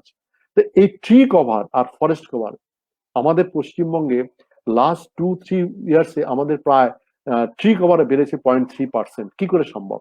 গ্রামের মানুষরা গ্রামে গাছ লাগাচ্ছে, এবং that should be very easy. আপনারা জানেন না, আমাদের এই গ্রামের ট্রি কভার, সেটা মানুষের রিনিউয়েবল রিসোর্স। আমি 10টা গাছ লাগাবো, 10টাকে আমি রিনিউ করব, আবার 10টা লাগাবো, আবার 10টা দিয়ে ইউজ করব। আমার এত বেশি প্রোডাক্টিভিটি, এটা একটা আর্নিং বটে, আপনার অন্যভাবে নেওয়া যাবে না বিষয়টাকে। আমি একটা প্রশ্ন করতে চাই সবাইকে, একটা প্লাস্টিকের চেয়ার ভালো, একটা স্টিলের চেয়ার ভালো, না একটা কাঠের চেয়ার ভালো? পরিবর্তন মানুষের থিঙ্কিংটাকে চেঞ্জ করতে হবে। আমরা একটা হিসাব করে দেখেছি, এভারেজ একটা মানুষের যদি 2 cm কাঠ সারা জীবনে হয়, তাহলে তার কোনোদিন কাঠ অন্য কোনো ফার্নিচার ইউজ করতে হয় না। 2 m³ মানে 70 CFT এভারেজ ইউজ। আমার কাঠের আলমারি লাগবে না, আমার স্টিল আলমিরা লাগবে না, প্লাস্টিক লাগবে না। একটা স্টিল আলমিরা তৈরি করতে গিয়ে, আমি আজকে পরিসংখ্যানটা দেব না, আমাদের স্টিল ইউজ করতে আমাদের মিনিমাম যেটা আমি বলছি ব্যালেন্স ইউজ, আমার যেখানে দরকার সেটা করব। আমরা যদি স্টিল ইউজ করি, আমরা গ্রিন হাউস এফেক্ট করি। আমি যদি একটা গাছ সারা জীবনে যত কার্বন সে নিজে অ্যারেস্ট করে, নিজের বুকের মধ্যে আটকে রাখে, তখন যাকে কাটা হয়, তার যদি 10টা গাছ লাগানো হয়, সেই গাছটাকে যদি আমি না পোড়াই, তাকে যদি চেয়ার বানাই, সেই কার্বনটা কিন্তু নিজের কাছে রেখে দেয়। তাহলে ট্রি কভার বাড়াতে গেলে 60% রুরাল এরিয়া, আরবান এরিয়াতে টেরেস গার্ডেন, এটা যদি না করা যায়, আমার বাইরে যত বেশি মানুষের জন্ম থেকে মৃত্যু, এখনো আমাদের ভারতবর্ষের মতো ডেভেলপিং কান্ট্রিতে ফরেস্ট ডিপেন্ডেন্সি মানুষের বেশি আছে। আমরা অনেক বেশি কঠিন ভাবে যখন আমরা করতে আসি, আমরা হিউম্যান রাইটস এর মুখোমুখি হতে হয় আমাদেরকে। তাহলে এই ডিমান্ড এন্ড সাপ্লাই ততক্ষণ নন রিনিউয়েবল, মানে পি এর যে হেবিটেট, মানে বাক্সা টাইগার রিজার্ভ থেকে আরম্ভ করে জল্লাপাড়া থেকে, গরুমারা থেকে, লাটাগুড়ি থেকে, সিঙ্গালীলা থেকে, এই যে পিএ গুলো আছে, তার যে হেবিটেট, তার যে ট্রি, তার যে এন্ডেমিক স্পেসিস, সেটা নন রিনিউয়েবল, লাইক ফসিল ফুয়েল, তাকে আমার নষ্ট করা যাবে না। তাহলে তার উপর ডিমান্ড করতে গেলে ট্রি কভার, ফরেস্ট কভারের ওই ট্রি কভার কথাটাকে আমাদের আলোচনায় রাখতে হবে। যত বেশি গাছ লাগাবো এবং যত বেশি গাছটাকে আমি ইউজ করব, তত বেশি কি হচ্ছে, দুটো কাজ করছি আমি। একটা হচ্ছে গাছ লাগাচ্ছি, আবার গাছটা ইউজ করছি। তার মানে কি, আমার প্লাস্টিক ব্যবহার কমছে, যেটা আমার মেরাইন ইকোসিস্টেম, আমার পরিবেশের একটা ক্ষতি করছে। প্লাস্টিক ইউজটা কমে আসবে এবং আমার স্টিল ইউজ কমবে। আমার তার মানে আয়রন, যেটা একদম অপটিমাম ইউজ আয়রনের, সেটাতে থাকবে, আমার কাঠটা থাকবে। আমি এটা আমার মনে হচ্ছে ট্রি কভার বানিয়ে আমাদেরকে এই জায়গাটায় যেতে হবে। না হলে এই যে এলাকাটা দেখা যাচ্ছে, এই এলাকাটার উপরে যে চা বাগানের যে ডিপেন্ডেন্সি, চা বাগানের যে এখন যে প্রোডাক্টিভিটি, চা বাগানের যে লক আউট হয়, তখন তারা যায় কোথায়? তারা এই ফরেস্টের উপরে নির্ভর করে। যতগুলো গ্রেজিং ল্যান্ড ছিল আমাদের গ্রামের লোক যারা, একটা অনেকের গ্রেজিং ল্যান্ড গুলো নষ্ট হয়ে গেছে। রিভার গুলো আমাদের উত্তরবঙ্গের যে আপনি জঙ্গলগুলো আমরা দেখবেন, যে রিভার গুলো, আমাদের যে জঙ্গল, আমাদের যে ওয়াটারফল হয়, যে রেইনফল হয়, আমাদের মেইনলি গ্রাসল্যান্ড গুলো ছিল রিভার ওরিয়েন্টেড। একমাত্র জলদাপাড়া, গরুমারা ছাড়া কোনো আমাদের বিগ রিভার, তিস্তা রিভার ব্যাংকে গ্রাসল্যান্ড ডিস্ট্রয়েড। আপনি জলঢাকাতে আছে আমাদের গরুমারা, তোর সাথে আছে জলদাপাড়া, বক্সাতে রায়ডাকে খুব কম পরিমাণে আমাদের গ্রাসল্যান্ড আছে। তো রিভার আমাদের প্রোটেকশন করা উচিত। রিভার ইকোসিস্টেম, রিভারের পাশে যে আমরা যদি আজ থেকে 60 বছর আগে যে রিভার গুলো দেখি, তার পাশে যে ফ্লাড প্লেন্স গুলো, যে গ্রাসল্যান্ড ছিল, সেটা সব আমরা নষ্ট করেছি। তো সেটা রেস্টোরেশন, তাহলে ইকোলজিক্যাল রেস্টোরেশন করতে গেলে প্রথমে নিজেকে রেস্টোর করতে হবে, নিজের নিজের বিহেভিয়ারকে, আমাদের নিজের লাইফস্টাইলকে রিওরিয়েন্ট করতে হবে। নিজেদের লাইফস্টাইল যদি আমি রিওরিয়েন্ট করতে না পারি, তাহলে কিন্তু রেস্টোরেশন হবে না। তাহলে আবার এখন যেটুকু আমাদের ফরেস্ট আছে, সেখানেই কিন্তু আমাদের মিনারেলস এবং মাইন্স গুলো আছে, সেখানেই কিন্তু গাছ দাঁড়িয়ে আছে। তাহলে আমি যদি ওর ডিমান্ডটা দিন দিন বাড়াতে থাকি, আমার যদি স্টিল ডিমান্ড বাড়ে, আমার যদি ডায়মন্ডের ডিমান্ড বাড়ে, তাহলে ডায়মন্ডের খনিও বাড়বে আমাদের। তাহলে ডিমান্ড ওরিয়েন্ট, এটা individual unit of human being, আমাদের ইকোসিস্টেম, ইকোলজি, যে একটা ইউনিট হিউম্যান বিং, প্রতিটা হোমোসেপিয়েন্স, এক একটা মানুষ যদি এখানে সচেতন না হয়, নিজে ওরিয়েন্ট না করে, তাহলে আমরা যত চেষ্টাই করি, আমাদের সাপোর্টে যদি সমস্ত মানুষ না আসে, সমস্ত মানুষ ডিক্লারেশন হলো, কিন্তু সেটার এফেক্টিভ কতটা হবে আমার সন্দেহ আছে। আমরা এটা, এই ম্যাপটা দেখে আমাদের এখানে কত কনস্ট্রেন্ট আছে আপনারা বুঝতে পারেন। এই যতগুলো দাগ দেখছেন না, এগুলো সব হাতি দিয়ে যাওয়ার রাস্তা। আমি তো হাতির কোনো দোষ দেখি না। হাতি হাতি এই পুরো জায়গাটা হাতিদের একটা হোম রেঞ্জ, একটা ঘর, একটা বাড়ি। আমাদের বাড়িতে কি রান্নাঘর থাকে, শোয়ার ঘর থাকে? হাতিদের যদি বক্সা যদি শোয়ার ঘর হয়, গরুমারা খাওয়ার ঘর, জলদামারা খাওয়ার ঘর, গরুমারা প্রজনন ঘর, তাহলে ও এক ঘর থেকে এক ঘর তাকে যেতে হবে, তার রাস্তা দিতে হবে। করিডোর 47টা আইডেন্টিফাই হয়েছে। আমার সার্ভিস ল্যাবে করিডোর আমরা শুনে এসেছি, জন্ম থেকে এখন পর্যন্ত শুনে এসেছি, আমরা করতে পারিনি। আবার বলছি, সোসাইটির অ্যাকসেপ্টেন্স না হলে কিছুই হবে না। যতক্ষণ না এসব অপরাধগুলো সামাজিক অপরাধ গণ্য হবে, মনে হয় না আমাদের কোনো জিনিসটা আসবে। আমাদের আশা যে বিজ্ঞান মঞ্চ যে উদ্যোগটা নিয়েছে, এটা খুব শুভ উদ্যোগ। একটা ভালো প্রপোজাল আমাকে পাঠিয়েছিল, আমি সমস্তটা পড়েছি, সমস্তটা এখনো বুঝে উঠতে পারিনি। এটা অত বড় রিপোর্ট, খুব তাড়াতাড়ি পড়েছি। তো মনে হচ্ছে ওনাদের এটা খুব ভালো একটা উদ্যোগ আছে। এটা আমাদের পুরো নর্থ বেঙ্গলের উপরে বললাম, অনেক বেশি আমার মনে হয়ে যাচ্ছে। আমি একটা দেখছি, জাস্ট এটা একটা আমি হাতি নিয়ে বললাম যে এই হচ্ছে আমাদের হাতির করিডোরে, জাস্ট উদাহরণ দিলাম। এটা এটা পিকচারটাই কথা বলবে, আমি কথা বলবো না। আরেকটা পিকচার দেখাচ্ছি, এটাও পিকচারটা কথা বলে। এটা, হাতিটা এমন একটা জিনিস, ওটা একটা পৃথিবীর ইন্ডিকেটর। ডাইনোসরাস চলে গেছে, biggest terrestrial animal is elephant. সবচেয়ে বেশি ইনটেক করে elephant, 300 KG green fodder, 200 litre জল। পৃথিবীর সুজলা সুফলা আছে, তার ইন্ডিকেশন হাতি আছে। হাতি যদি কোনো কারণে চলে যায়, তাহলে দ্যাট ইজ এ সিরিয়াস। পৃথিবী অসুস্থ, ডুয়ার্স অসুস্থ, উত্তরবঙ্গ অসুস্থ, পশ্চিমবঙ্গ অসুস্থ, ভারতবর্ষ অসুস্থ, ভাবতে হবে। হাতি is a indicator of human society. আমাদের ভারতবর্ষের ক্ষেত্রে এটা কিন্তু, যেখানে যেখানে হাতি নেই, যেসব দেশে হাতি নেই, সেখানে তার ইন্ডিকেটর অন্য হবে। আমাদের দেশে কিন্তু হাতিটা একটা ইন্ডিকেটর, দ্য বিগেস্ট টেরিস্ট্রিয়াল। আমাদের উত্তরবঙ্গে এখনো 500টার মতো হাতি আছে। তার মানে চিন্তা করুন তো, ডেলি কত জল খায়। তার মানে এটা কি, কিন্তু দুঃখের বিষয়, হাতিরা কিন্তু এখন একাদশী করতে শিখে যাচ্ছে, উপবাস রাখতে শিখে যাচ্ছে। কনক্লুশনে এটা বলবো যে biodiversity is our life. If the biodiversity goat lost, at this rate, then in near future the survival of human being will be threatened.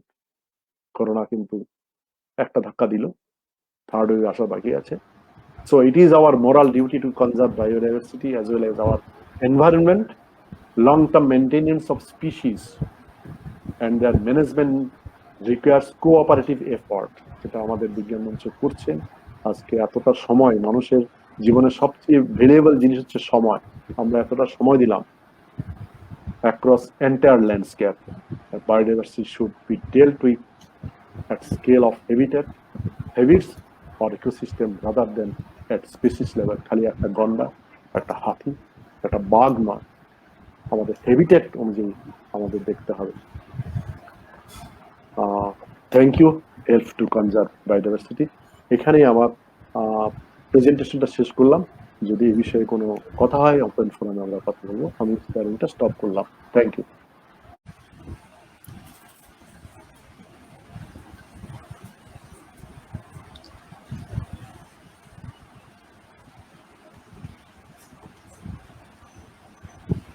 আপনারা যারা ফেসবুকে যারা দেখছেন, আমাদের সঙ্গে যারা আছেন এতক্ষণ থেকে, আপনারা আপনাদের প্রশ্ন রাখবেন,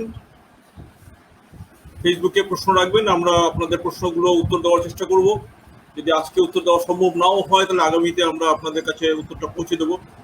আমাদের দুই বিশেষজ্ঞ আছেন আমাদের সঙ্গে, ডক্টর তপন মিশ্র, আপনারা জানেন আমাদের পশ্চিমবঙ্গ বিজ্ঞান মঞ্চের সহ সভাপতি, এবং সঙ্গে আছেন আমাদের বিমল দেবনাথ মহাশয়, ডিএফও,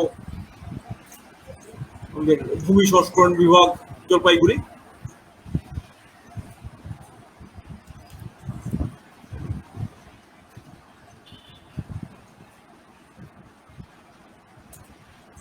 সঙ্গে আছেন আমাদের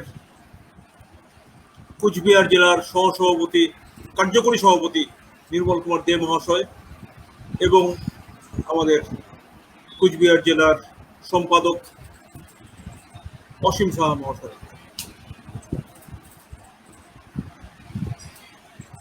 আপনারা দেখেছেন আমরা বিভিন্ন সময় বিভিন্ন আলোচনা সভা আপনাদের সামনে রেখেছি, আপনারা আমাদের সঙ্গে সহযোগিতা করেছেন, বিভিন্ন অনুষ্ঠানে আপনারা আমাদের সাহায্য করেছেন। আজকেও আপনারা যারা আছেন, আমি চাইবো আপনারা আপনাদের প্রশ্নগুলো রাখুন।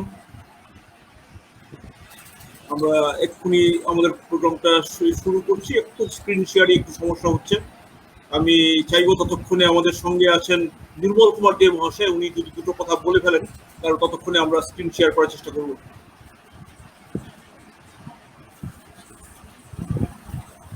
ঠিক আছে, মাননীয় আমাদের ডক্টর, আমাদের প্রিয় মানুষ ডক্টর মিশ্র আছেন এখানে, পরিবেশ বিজ্ঞানী, বিজ্ঞান মঞ্চেরই মানুষ, একজন সহসভাপতি শুনেছি আমরা পরিচয়। আর আমাদের বিভিন্ন লাইভ অনুষ্ঠানে, মানে অনলাইন নয়, যখন আমরা অফলাইন ছিলাম সেই অনুষ্ঠানে এসেও আমাদের যিনি তার নির্দিষ্ট বক্তব্য বলে গিয়ে আমাদের সমৃদ্ধ করেছেন, বিমলবাবু একাধিক প্রোগ্রামে আমাদের সঙ্গে থেকেছেন। উনি, ওনার পরিচয় হয়ে গেছে, আমরা জানি উনি ডিএফও জলপাইগুড়ি রেঞ্জের, এবং তার একটা বিশিষ্ট বিভাগ, উনি ভূমি রাজস্ব বিভাগে আছেন, আর কি ভূমি বিভাগে আছেন। তা সঙ্গে আমাদের যারা শ্রোতা বা দর্শক এ পর্যন্ত আসতে পেরেছেন তাদের সকলকে পশ্চিমবঙ্গ বিজ্ঞান মঞ্চ কোচবিহার জেলার পক্ষ থেকে আরও একবার ধন্যবাদ জানাচ্ছি। আমরা শুরুর পর থেকে প্রায় 15 মিনিট পরে আমরা শুরু করতে পেরেছি যান্ত্রিক কারণে, এবং সেই যান্ত্রিক কারণ এখনো কিছুটা ক্ষেত্রে যে নেই তা নয়, আছে। তা আমরা শুরুর পর থেকে প্রায় 24 মিনিটের মতো সময় অতিক্রম করলাম। আমরা তপনবাবুর যে কথাগুলো, গুরুত্বপূর্ণ কথাগুলো শুনতে পাচ্ছিলাম, তা একটা জায়গাতে একটু আটকে যেতে হলো, আর আপাতত ঠিক করে নিয়ে তিনি আবার ফিরবেন। তার মাঝখানে কয়েকটা কথা শুধু আমি বলে নিচ্ছি, সেটাও আজকের দিন উপলক্ষে আপনারা শুনেছেন যে 5ই জুন তো বিশ্ব পরিবেশ দিবস, সেটাতে বিষয় ছিল যে আমাদের জীব বৈচিত্র্য পুনরুদ্ধার, আর কি এই ব্যাপারটাকেই ছিল, ফিরিয়ে আনা। কেন ফিরিয়ে আনা যখনই প্রশ্ন হয় তখন হচ্ছে তার হারিয়ে যাওয়ার সংক্রান্ত একটা বিষয় তার মধ্যে থাকেই সবসময়। অর্থাৎ হারিয়ে যাচ্ছে বলেই আজকে ফিরিয়ে আনার ব্যাপার হয়েছে এবং সারা বিশ্ব জুড়ে ঘটনাটা। এবং আমাদের ভারতবর্ষ আজকে আমাদের আলোচ্য জায়গাটা, আমাদের বিশেষ করে যেটাকে আমরা উত্তরবঙ্গ বলে পরিচয় করছি, বাংলাকে ভাগ করতে চাইছি না, কিন্তু উত্তরবঙ্গে পরিচিতি হিসেবে আমরা যে তরাই ডুয়ার্স যে অঞ্চলটা, যেটা আসাম আপনি দিকেও কিছুটা চলে এখনো গেছে। পাঠিয়েছি বোধহয়। এখনো ঢুকেছি, আর আপনি ইয়ে থেকে স্ক্রিন থেকে বেরিয়ে যান তাহলে আপনার শেয়ারটা।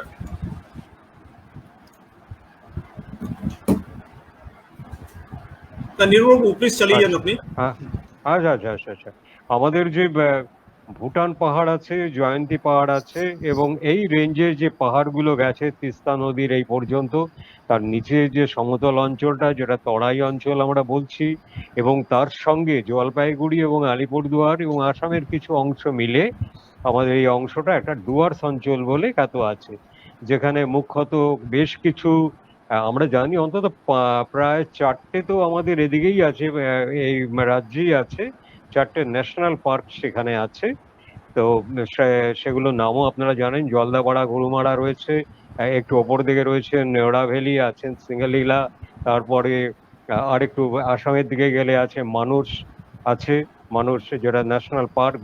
এছাড়াও বক্সা টাইগার রিজার্ভ ছাড়াও চিলাপাতা ইত্যাদি যে অঞ্চল রয়েছে, একটা বিশাল বিশাল একটা অরণ্য অঞ্চল, এবং যেখানে ঘাসের একটা প্রবণতা আছে বিরাট, যেখানে আমরা সবচেয়ে বেশি খুব ভালো ভারতের, আমি বলবো যে শুধু ঘোরবার জন্য যে মানুষ আসেন তা না, যারা জীববৈচিত্র্যের সন্ধানে ঘোরেন তারাও, সেই পরিবেশ প্রেমীরাও কিন্তু আমাদের এখানে সবসময় ঘুরে যান, কারণ জীববৈচিত্র্যের একটা বড় আধার হচ্ছে এখানে। যেমন আছে জলাশয়, তেমনি আছে বনাঞ্চল। এই দুটো জায়গা মূলত আমরা বাতাসের জায়গায় কি ব্যাকটেরিয়া ইত্যাদি ঘুরে বেড়াচ্ছে সেইখানে আপাতত যাচ্ছি না। আমরা একটা সংকটের মুখোমুখি দাঁড়িয়ে। তার আগে বলিনি, আজকে একটা বিশেষ দিন, যেটা বিশেষ একটা সপ্তাহ তো চলছে, এটা মাননীয় সম্পাদক বলেছেন কোচবিহার জেলার বিজ্ঞান মঞ্চের, বলেছেন যে আমাদের একটা আগে যেটার নাম ছিল অরণ্য সপ্তাহ, এখন সেটা বনমহোৎসব হিসেবে হচ্ছে। যাই হোক, এটাও আমাদের একটা পালন হচ্ছে এইভাবেই, বনমহোৎসব হচ্ছে। তো তাছাড়া আজকের দিনটি বিশেষ করে স্পেশালি আমি বলছি 16 জুলাই, আমরা হয়তো অনেকেই যারা শুনছি বা এখানে যারা আছেন জানেন, আজকে কিন্তু এই বায়োডাইভার্সিটির একটা বড় অংশ সাপ, স্নেক, আজকে ওয়ার্ল্ড স্নেক ডে, আজকে বিশ্ব সর্প দিবস। এটা খুব বেশি পালিত হয় বা উদযাপিত হয় এমন কিছু নয়, কিন্তু ভীষণ প্রয়োজন আজকের দিনে। এই কারণেই সাপ আমাদের খাদ্য শৃঙ্খলে একটা বিরাট জায়গা অধিকার করে আছে। সাপ এমন কিছু জিনিসপত্র খায়, কীট পতঙ্গ থেকে ছোট ছোট যে আমাদের প্রাণী রয়েছে সেগুলোকে, যেগুলো আমাদের পরিমাণটা বেড়ে গেলে পৃথিবীর একটা বিরাট খারাপ অবস্থায় পৌঁছতো। আবার সাপকে খাওয়ার জন্য রয়েছে কিছু কিছু প্রাণী। এই তো আমাদের খাদ্য শৃঙ্খল। জীববৈচিত্র্য ভেঙে গেলে যেটা সবচেয়ে বড় অবস্থা দাঁড়ায়, সেটা হচ্ছে যে এই খাদ্য শৃঙ্খলটা ভেঙে যায়, এবং যার একদম সরাসরি প্রত্যক্ষভাবে আমরা মানুষ কিন্তু এর দ্বারা প্রতিনিয়ত কিন্তু এখন এর দ্বারা কিন্তু আমাদের জীবনযাত্রা অনেক বেশি অনেক কারণে ব্যাহত হচ্ছে, যা হয়তো আমরা বুঝছি না, বা বুঝেও আমরা কিছু করছি না, কারণ আমাদের একটাই মনের ভেতরে একটা কাজ, আমাকে এগোতে হবে, আমাদের উন্নয়ন ঘটাতে হবে, এটাই আমাদের কাছে বড় রাস্তা। কিন্তু আমরা কোথায় উন্নয়ন ঘটাচ্ছি? সেই উন্নয়ন যেন আমরা মানে পাহাড়ের একটা শেষের দিকে এগোচ্ছি, যেখানে আরেকটু এগোলেই হয়তো আমরা ধসে পড়বো। উন্নয়ন কি হবে হবে জানি না, আমাদের মৃত্যু ঘটে যাবে। এই রকম একটা জায়গায় যে বৈচিত্র্য দাঁড়িয়ে আছে। এই সর্প দিবসের পক্ষে আমাদের যেটা দরকার সেটা তো একটা অ্যাওয়ারনেস, যে অকারণে যেন আমরা এই সাপটাকে না মারি, কারণ সাপকে আমাদের ভয় কিন্তু খুব কম শতাংশ। সারা বিশ্বের মধ্যেই দেখা গেছে যে খুব বিষধর সাপ 30%-এর বেশি নেই। কাজেই আমরা তো চিনতে পারি না, ভয়টা সবাই পাই, যে কোনো সাপকেই পাই, আর বাড়িতে এলে তো কথাই নেই, চলাফেরার রাস্তাতে এলেও সাধারণত আত্মরক্ষার জন্য ওরা মানুষকে আক্রমণ করতে পারে। ওদের মধ্যে দেখা গেছে এমন প্রজাতির সব আছে যারা হয়তো সাধারণভাবে মানুষকে অন্তত আক্রমণ করা ওদের কোনো উদ্দেশ্য থাকে না। কাজে আমাদের সাধারণ ভয় নেই। আর সব সাপের দংশনে মৃত্যু হয় না, মৃত্যুটা বেশিরভাগ হয় ওই নার্ভাস সিস্টেমে গোলমাল হয়ে যায়। অর্থাৎ নার্ভাস সিস্টেম বলছি দুটো ভাবে, একটা হচ্ছে ভেতরগত ভাবে যেটা বিষাক্ত জায়গাতে, আর যেটা বিষাক্ত নয় সেক্ষেত্রে আমরাই আমাদের দুর্বলতার জায়গা ভয় পেয়ে গিয়ে নার্ভাস হয়ে যাই, অথবা ওঝা ইত্যাদি চিকিৎসা যাই, সঠিকভাবে চিকিৎসাতে যাই না।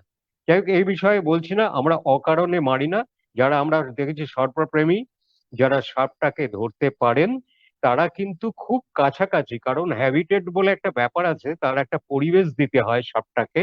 তাকে যে কোনো জায়গায় গিয়ে ছেড়ে দিলে কিন্তু সে বাঁচবে না। সাপেরও বাঁচা দরকার। এটা বললে অনেকেই রেগে যায় কাছাকাছি, তার কারণও আছে খুব স্বাভাবিকভাবে। আমরা তো সেই সাপটাকে তারা ছেড়ে দেয়। তো এই বিষয় থেকে আমরা সরে যাচ্ছি। তরাই ডুয়ার্স অঞ্চলে যে জায়গাগুলো প্রবলেম গুলো ঘটছে আজকের দিনে, সেগুলো হচ্ছে মোটামুটি তো এইরকম আমরা দেখেছি। আজকে স্যাররা বলছেন, ওখানে দুজন আছেন আমাদের বিশেষ বক্তা, তারা বলছেন, আমরা আর বেশি সময় নিয়ে এখানে নেব না। আমরা ইতিমধ্যে দেখেছি যে মূলত যে ক্লাইমেট চেঞ্জ হচ্ছে, আমাদের বিশ্ব উষ্ণায়ন থেকে যে ক্লাইমেট চেঞ্জ হচ্ছে, এটা একটা বড় কারণ আমাদের এই বায়োডাইভার্সিটি গন্ডগোলটা ঘটানোর। এছাড়া তো আমরা সবচেয়ে বুদ্ধিমান প্রাণী বলে যা গর্ব করি, এবং সবচেয়ে শত্রু হচ্ছে আমাদের এই ইকোসিস্টেমটার সবচেয়ে বড় শত্রু একটা বাচ্চাও আজকাল শিখে গেছে যে মানুষই ধ্বংস করছে। তারাই আমাদের বিভিন্ন প্রতিযোগিতায় তারাই আবার উত্তর দেয়, একই বক্তব্যে বলে যে মানুষই পারে একমাত্র এটাকে বাঁচাতে। এটা অত্যন্ত ঠিক কথা, মানুষ ধ্বংস করছে। এই যে পপুলেশন বাড়ছে শুধু নয়, মানুষের লোভ বেড়ে যাচ্ছে। আজকে যে জঙ্গলগুলোতে মানুষের এসে থাকবার জন্য অল্প কিছু বাসের জায়গা ছিল, আজকে পর্যটনের অতিরিক্ত ব্যবসা করার ফলে যে রিসোর্ট গুলো বেড়ে যাচ্ছে, সেখানে জঙ্গল কাটা হচ্ছে। তারপরে রেল লাইন তৈরি হয়েছে যোগাযোগের জন্য, প্রচুর হাতি, করিডর দিয়ে প্রচুর হাতি এবং বাঘ মারা গেছে আমাদের এই অঞ্চলেই, তরাই ডুয়ার্স অঞ্চলে আমাদের এখানে মারা গেছে। এগুলো এগুলোর সাথে সাথে আমরা দেখেছি আমাদের ডুয়ার্সকে পূর্ব এবং পশ্চিমে ভাগ করেছে যে সংকোষ নদী।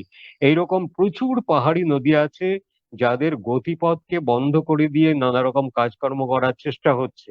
অর্থাৎ যে একটা সাস্টেনেবিলিটি তার দিকে, অর্থাৎ যে স্থিতাবস্থা বজায়, উন্নয়ন এবং তার সঙ্গে যাতে পরিবেশের ক্ষতি না হয়, আমরা চাইছি বটে, কিন্তু করছে।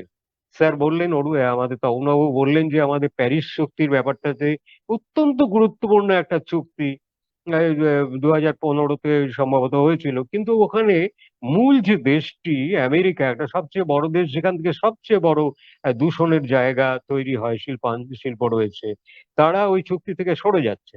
আবার নতুন করে এটা একটা বৈঠক হয়েছে, এ নিয়ে বিশদ আলোচনা যাচ্ছে না, আমাদের মূল জায়গায় আমরা ফিরে আসার চেষ্টা করব। এবং আমরা যেটা জানি যে বানেশ্বরে, আমাদের খুব বানেশ্বর একটা বড় জায়গা, যেখানে ধর্মীয় জায়গা, তীর্থস্থান বলে মানুষেরা আসেন। সেখানকার একটা বড় জীব হচ্ছে, মানে খুব নাম করেছে সারা বিশ্বব্যাপী, খুব বিরল প্রজাতির কচ্ছপ ওখানে রয়েছে, যার স্থানীয় নাম, এবং খুব ভক্তিভরে হোক আদর করে হোক, এই অঞ্চলে তার নাম হচ্ছে মোহন। এবং তারা শুধু বানেশ্বরের নির্দিষ্ট পুকুরে নয়, আশেপাশের জলাশয়ে চলে যাচ্ছে। তাদের গতিপথে তাদের অনেক মারা। বিমল দেবনাথকে ধন্যবাদ। আমরা প্রচন্ড সমৃদ্ধ হলাম, ভীষণভাবে সমৃদ্ধ হলাম। দুটো আলোচনা আমরা অনেকটা সময় নিয়ে মনে হচ্ছে। প্রথম আলোচনাটাতে আমাদের একটু সমস্যা হয়েছিল, আমরা পাওয়ার পয়েন্টে দেখাতে পারিনি, তবুও একটা দুর্ধর্ষ আলোচনা। দেখতে পাচ্ছি কে কে আছেন এখানে। একদম ঠিক আছে। পাওয়ার পয়েন্টে দেখাতে পারিনি, তবুও একটা দুর্ধর্ষ আলোচনা।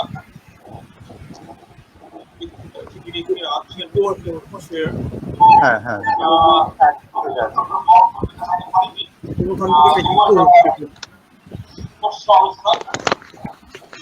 কারো কি ফেসবুক খোলা আছে পাশে? হ্যালো, আমার নেই, আমার খোলা নেই। হ্যাঁ, অসীম বাবুর ওখানে খোলা ছিল বোধহয়। হ্যাঁ, আমি ফেসবুকে প্রশ্ন দেখছি না, আপনারা যারা আছেন আমাদের সঙ্গে আপনাদের প্রশ্নগুলো রাখবেন, তাহলে আমাদের সুবিধা হয় আলোচনা করতে। আমরা 2 ঘন্টা ধরে আলোচনা করছি, খুবই গুরুত্বপূর্ণ বিষয়। আমরা একটু আগে শুনছিলাম এই পুরো মনুষ্য প্রজাতিটাকে শেষ করার জন্য ছোট্ট একটা মাইক্রো অর্গানিজম কোনোভাবেই আমাদের চোখে দেখতে পাওয়ার উপায় নেই, পুরোটাকে শেষ করে দিচ্ছে। তবুও হয়তো আমরা সচেতন হচ্ছি না। এই এত বড় বড় জীবজন্তুগুলোকে তো আমরা তো চিন্তা করছি না। আর আমরা জঙ্গলে যাই, জঙ্গলে গিয়ে আমরা কি করি, আমরা একটা অভিজ্ঞতা বলি, পাখির ডাক দিয়ে দিয়ে কিছু পাখিকে আনা হয় যাতে পর্যটকদের দেখানো যায়। তাতে যে পাখিদের কি ক্ষতিটা হয় সেটা আমরা বুঝি না। গাছগুলোকে খুঁচিয়ে খুঁচিয়ে খুঁচিয়ে তার থেকে রস বের করে দেখানো হচ্ছে, গাছ থেকে দেওয়া রক্ত পড়ছে। এখন বিরোধিতা করতে গেলেও খুব সমস্যা, এখন একদম একা হয়ে যেতে হয়। যারা ফরেস্ট গার্ড রয়েছে তারা তার সঙ্গে যুক্ত, তার সঙ্গে আরো বিশাল একটা চক্র আছে। খুব সমস্যায় আমাদের পড়তে হয় আমাদের এই অ্যাওয়ারনেসের অভাবে। এতগুলো কাজ আমরা দেখলাম, এতগুলো কাজ করা হচ্ছে। এই রাতটা আগে শুনতে পেলাম যে প্রতি ঘন্টায় 3টে করে প্রজাতি চলে যাচ্ছে, হারিয়ে যাচ্ছে। কত হারিয়ে গেছে এই 16, আমরা একটু একটা হিসেব দেখলাম 1600 থেকে। আমরা তবুও সচেতন হচ্ছি না। এত চেষ্টা কখনো বললেন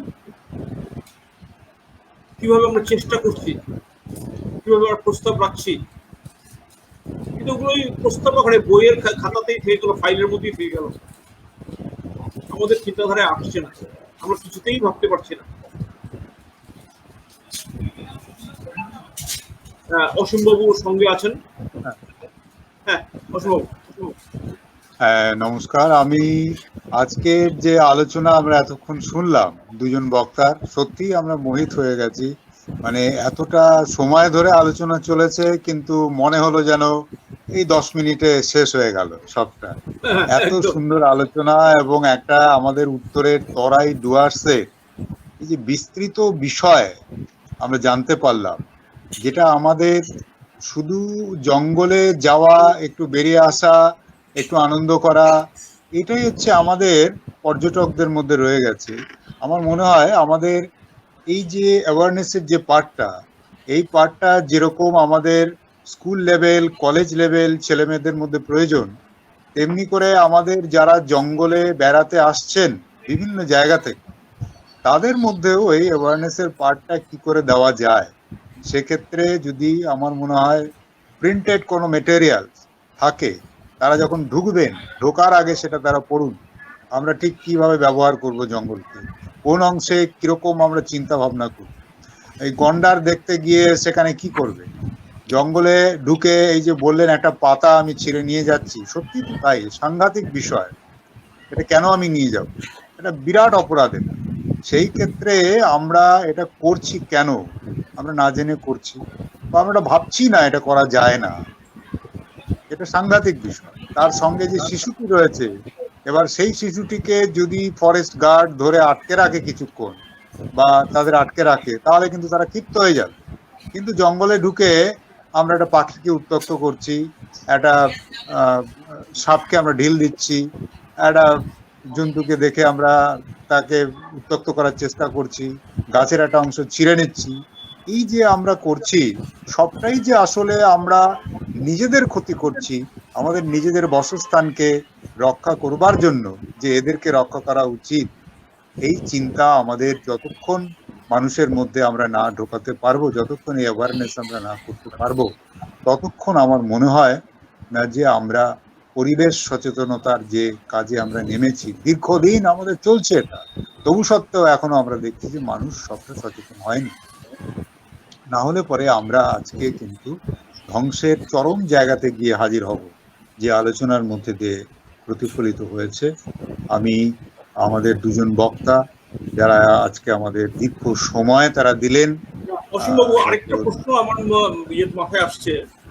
এই যে আমরা যারা জঙ্গলে যাই, আমরা তো শুধুমাত্র কয়েকটা পশু পাখি দেখতে চাই, পাখিও ঠিক নয়, কটা হাতি দেখা গেল, কটা গন্ডার দেখা গেল, কি দেখা গেল না, তার পিঠটা একটু দেখতে পেলাম কি দেখতে পেলাম না বহু দূর থেকে। এই যে ফরেস্ট গার্ড বা গাইড যারা আছেন, এরা যদি আমাদের একটু এই গাছ যেগুলো আছে, অন্য উদ্ভিদ যেগুলো আছে, সেগুলো সম্বন্ধে একটু ধারণা দেন। ওরা শুধুমাত্র ওই যে দূরে একটা বাঁদর দেখা যাচ্ছে, দূরে একটা ময়ূর দেখা যাচ্ছে, সেগুলো তো আমি চিড়িয়াখানাতে দেখতে পাচ্ছি, ছবিতেও দেখতে পাচ্ছি। আমি তো একটু তর্কাতর্কি হয়ে গেল গতবার জলদাপাড়া, কেন আমরা একটু দাঁড়ান, আমরা একটু দেখি না একটু। আচ্ছা ঠিক আছে, আপনার দাঁড়াতে হবে না, আপনি আসতে চলুন, কত অন্য দৃশ্যও তো আছে, ওগুলোই আমাকে দেখতে হবে। শুধু আপনি যেটা দেখাবেন ওইখানটাতে একটা গন্ডগোল আছে। এখানে যদি কিছু একটা সুযোগ থাকে একটু মানুষকে বোঝাবার, একদম অ্যাওয়ারনেসটা সব লেভেলেই দরকার, অ্যাওয়ারনেসটা সব লেভেলেই দরকার। আমরা যারা আছি, আমরা তো সোসাইটি, আমরা তো সমাজের জীব, আমাদের অ্যাওয়ারনেসটা সব লেভেলে দরকার। আমরাও চেষ্টা করি আমাদের লেভেলে ওদেরকে অ্যাওয়ারনেস করতে, কিন্তু সোসাইটি আমাদের সোসাইটিগতভাবে এটাকে চিন্তা ভাবনা করতে হবে। হ্যাঁ অসম্ভব বলছিলেন আপনি।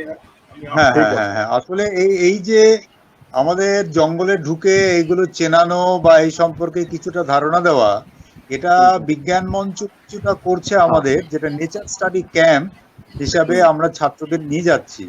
তাদের মধ্যে আমরা কিশোর বয়স থেকে কিন্তু এটা ঢোকাবার একটা চেষ্টা করছি। গাছের এই প্রজাতিটা কি, এটা কিভাবে এলো, এর বিজ্ঞানসম্মত নাম কি, এই জন্তুটা কি, এইগুলো সম্পর্কে তাদের নেচার কি, বিহেভ কি, এইগুলো সম্পর্কে কিন্তু বিজ্ঞান মঞ্চ একটা কাজ করছে জঙ্গলে ঢুকে। যেটা আমার মনে হয় আপনি যেটা বললেন, সেটা আমাদের সাধারণ পর্যটক যারা যাচ্ছে তাদের ক্ষেত্রেও আমাদের যদি জঙ্গলে যারা গাইড হিসাবে যাচ্ছেন ওই গাড়ি নিয়ে, তাদের মধ্যে যদি একজন থাকে, সেটা অবশ্যই তাদের প্রশিক্ষণ দেওয়ার একটা প্রশ্ন আছে।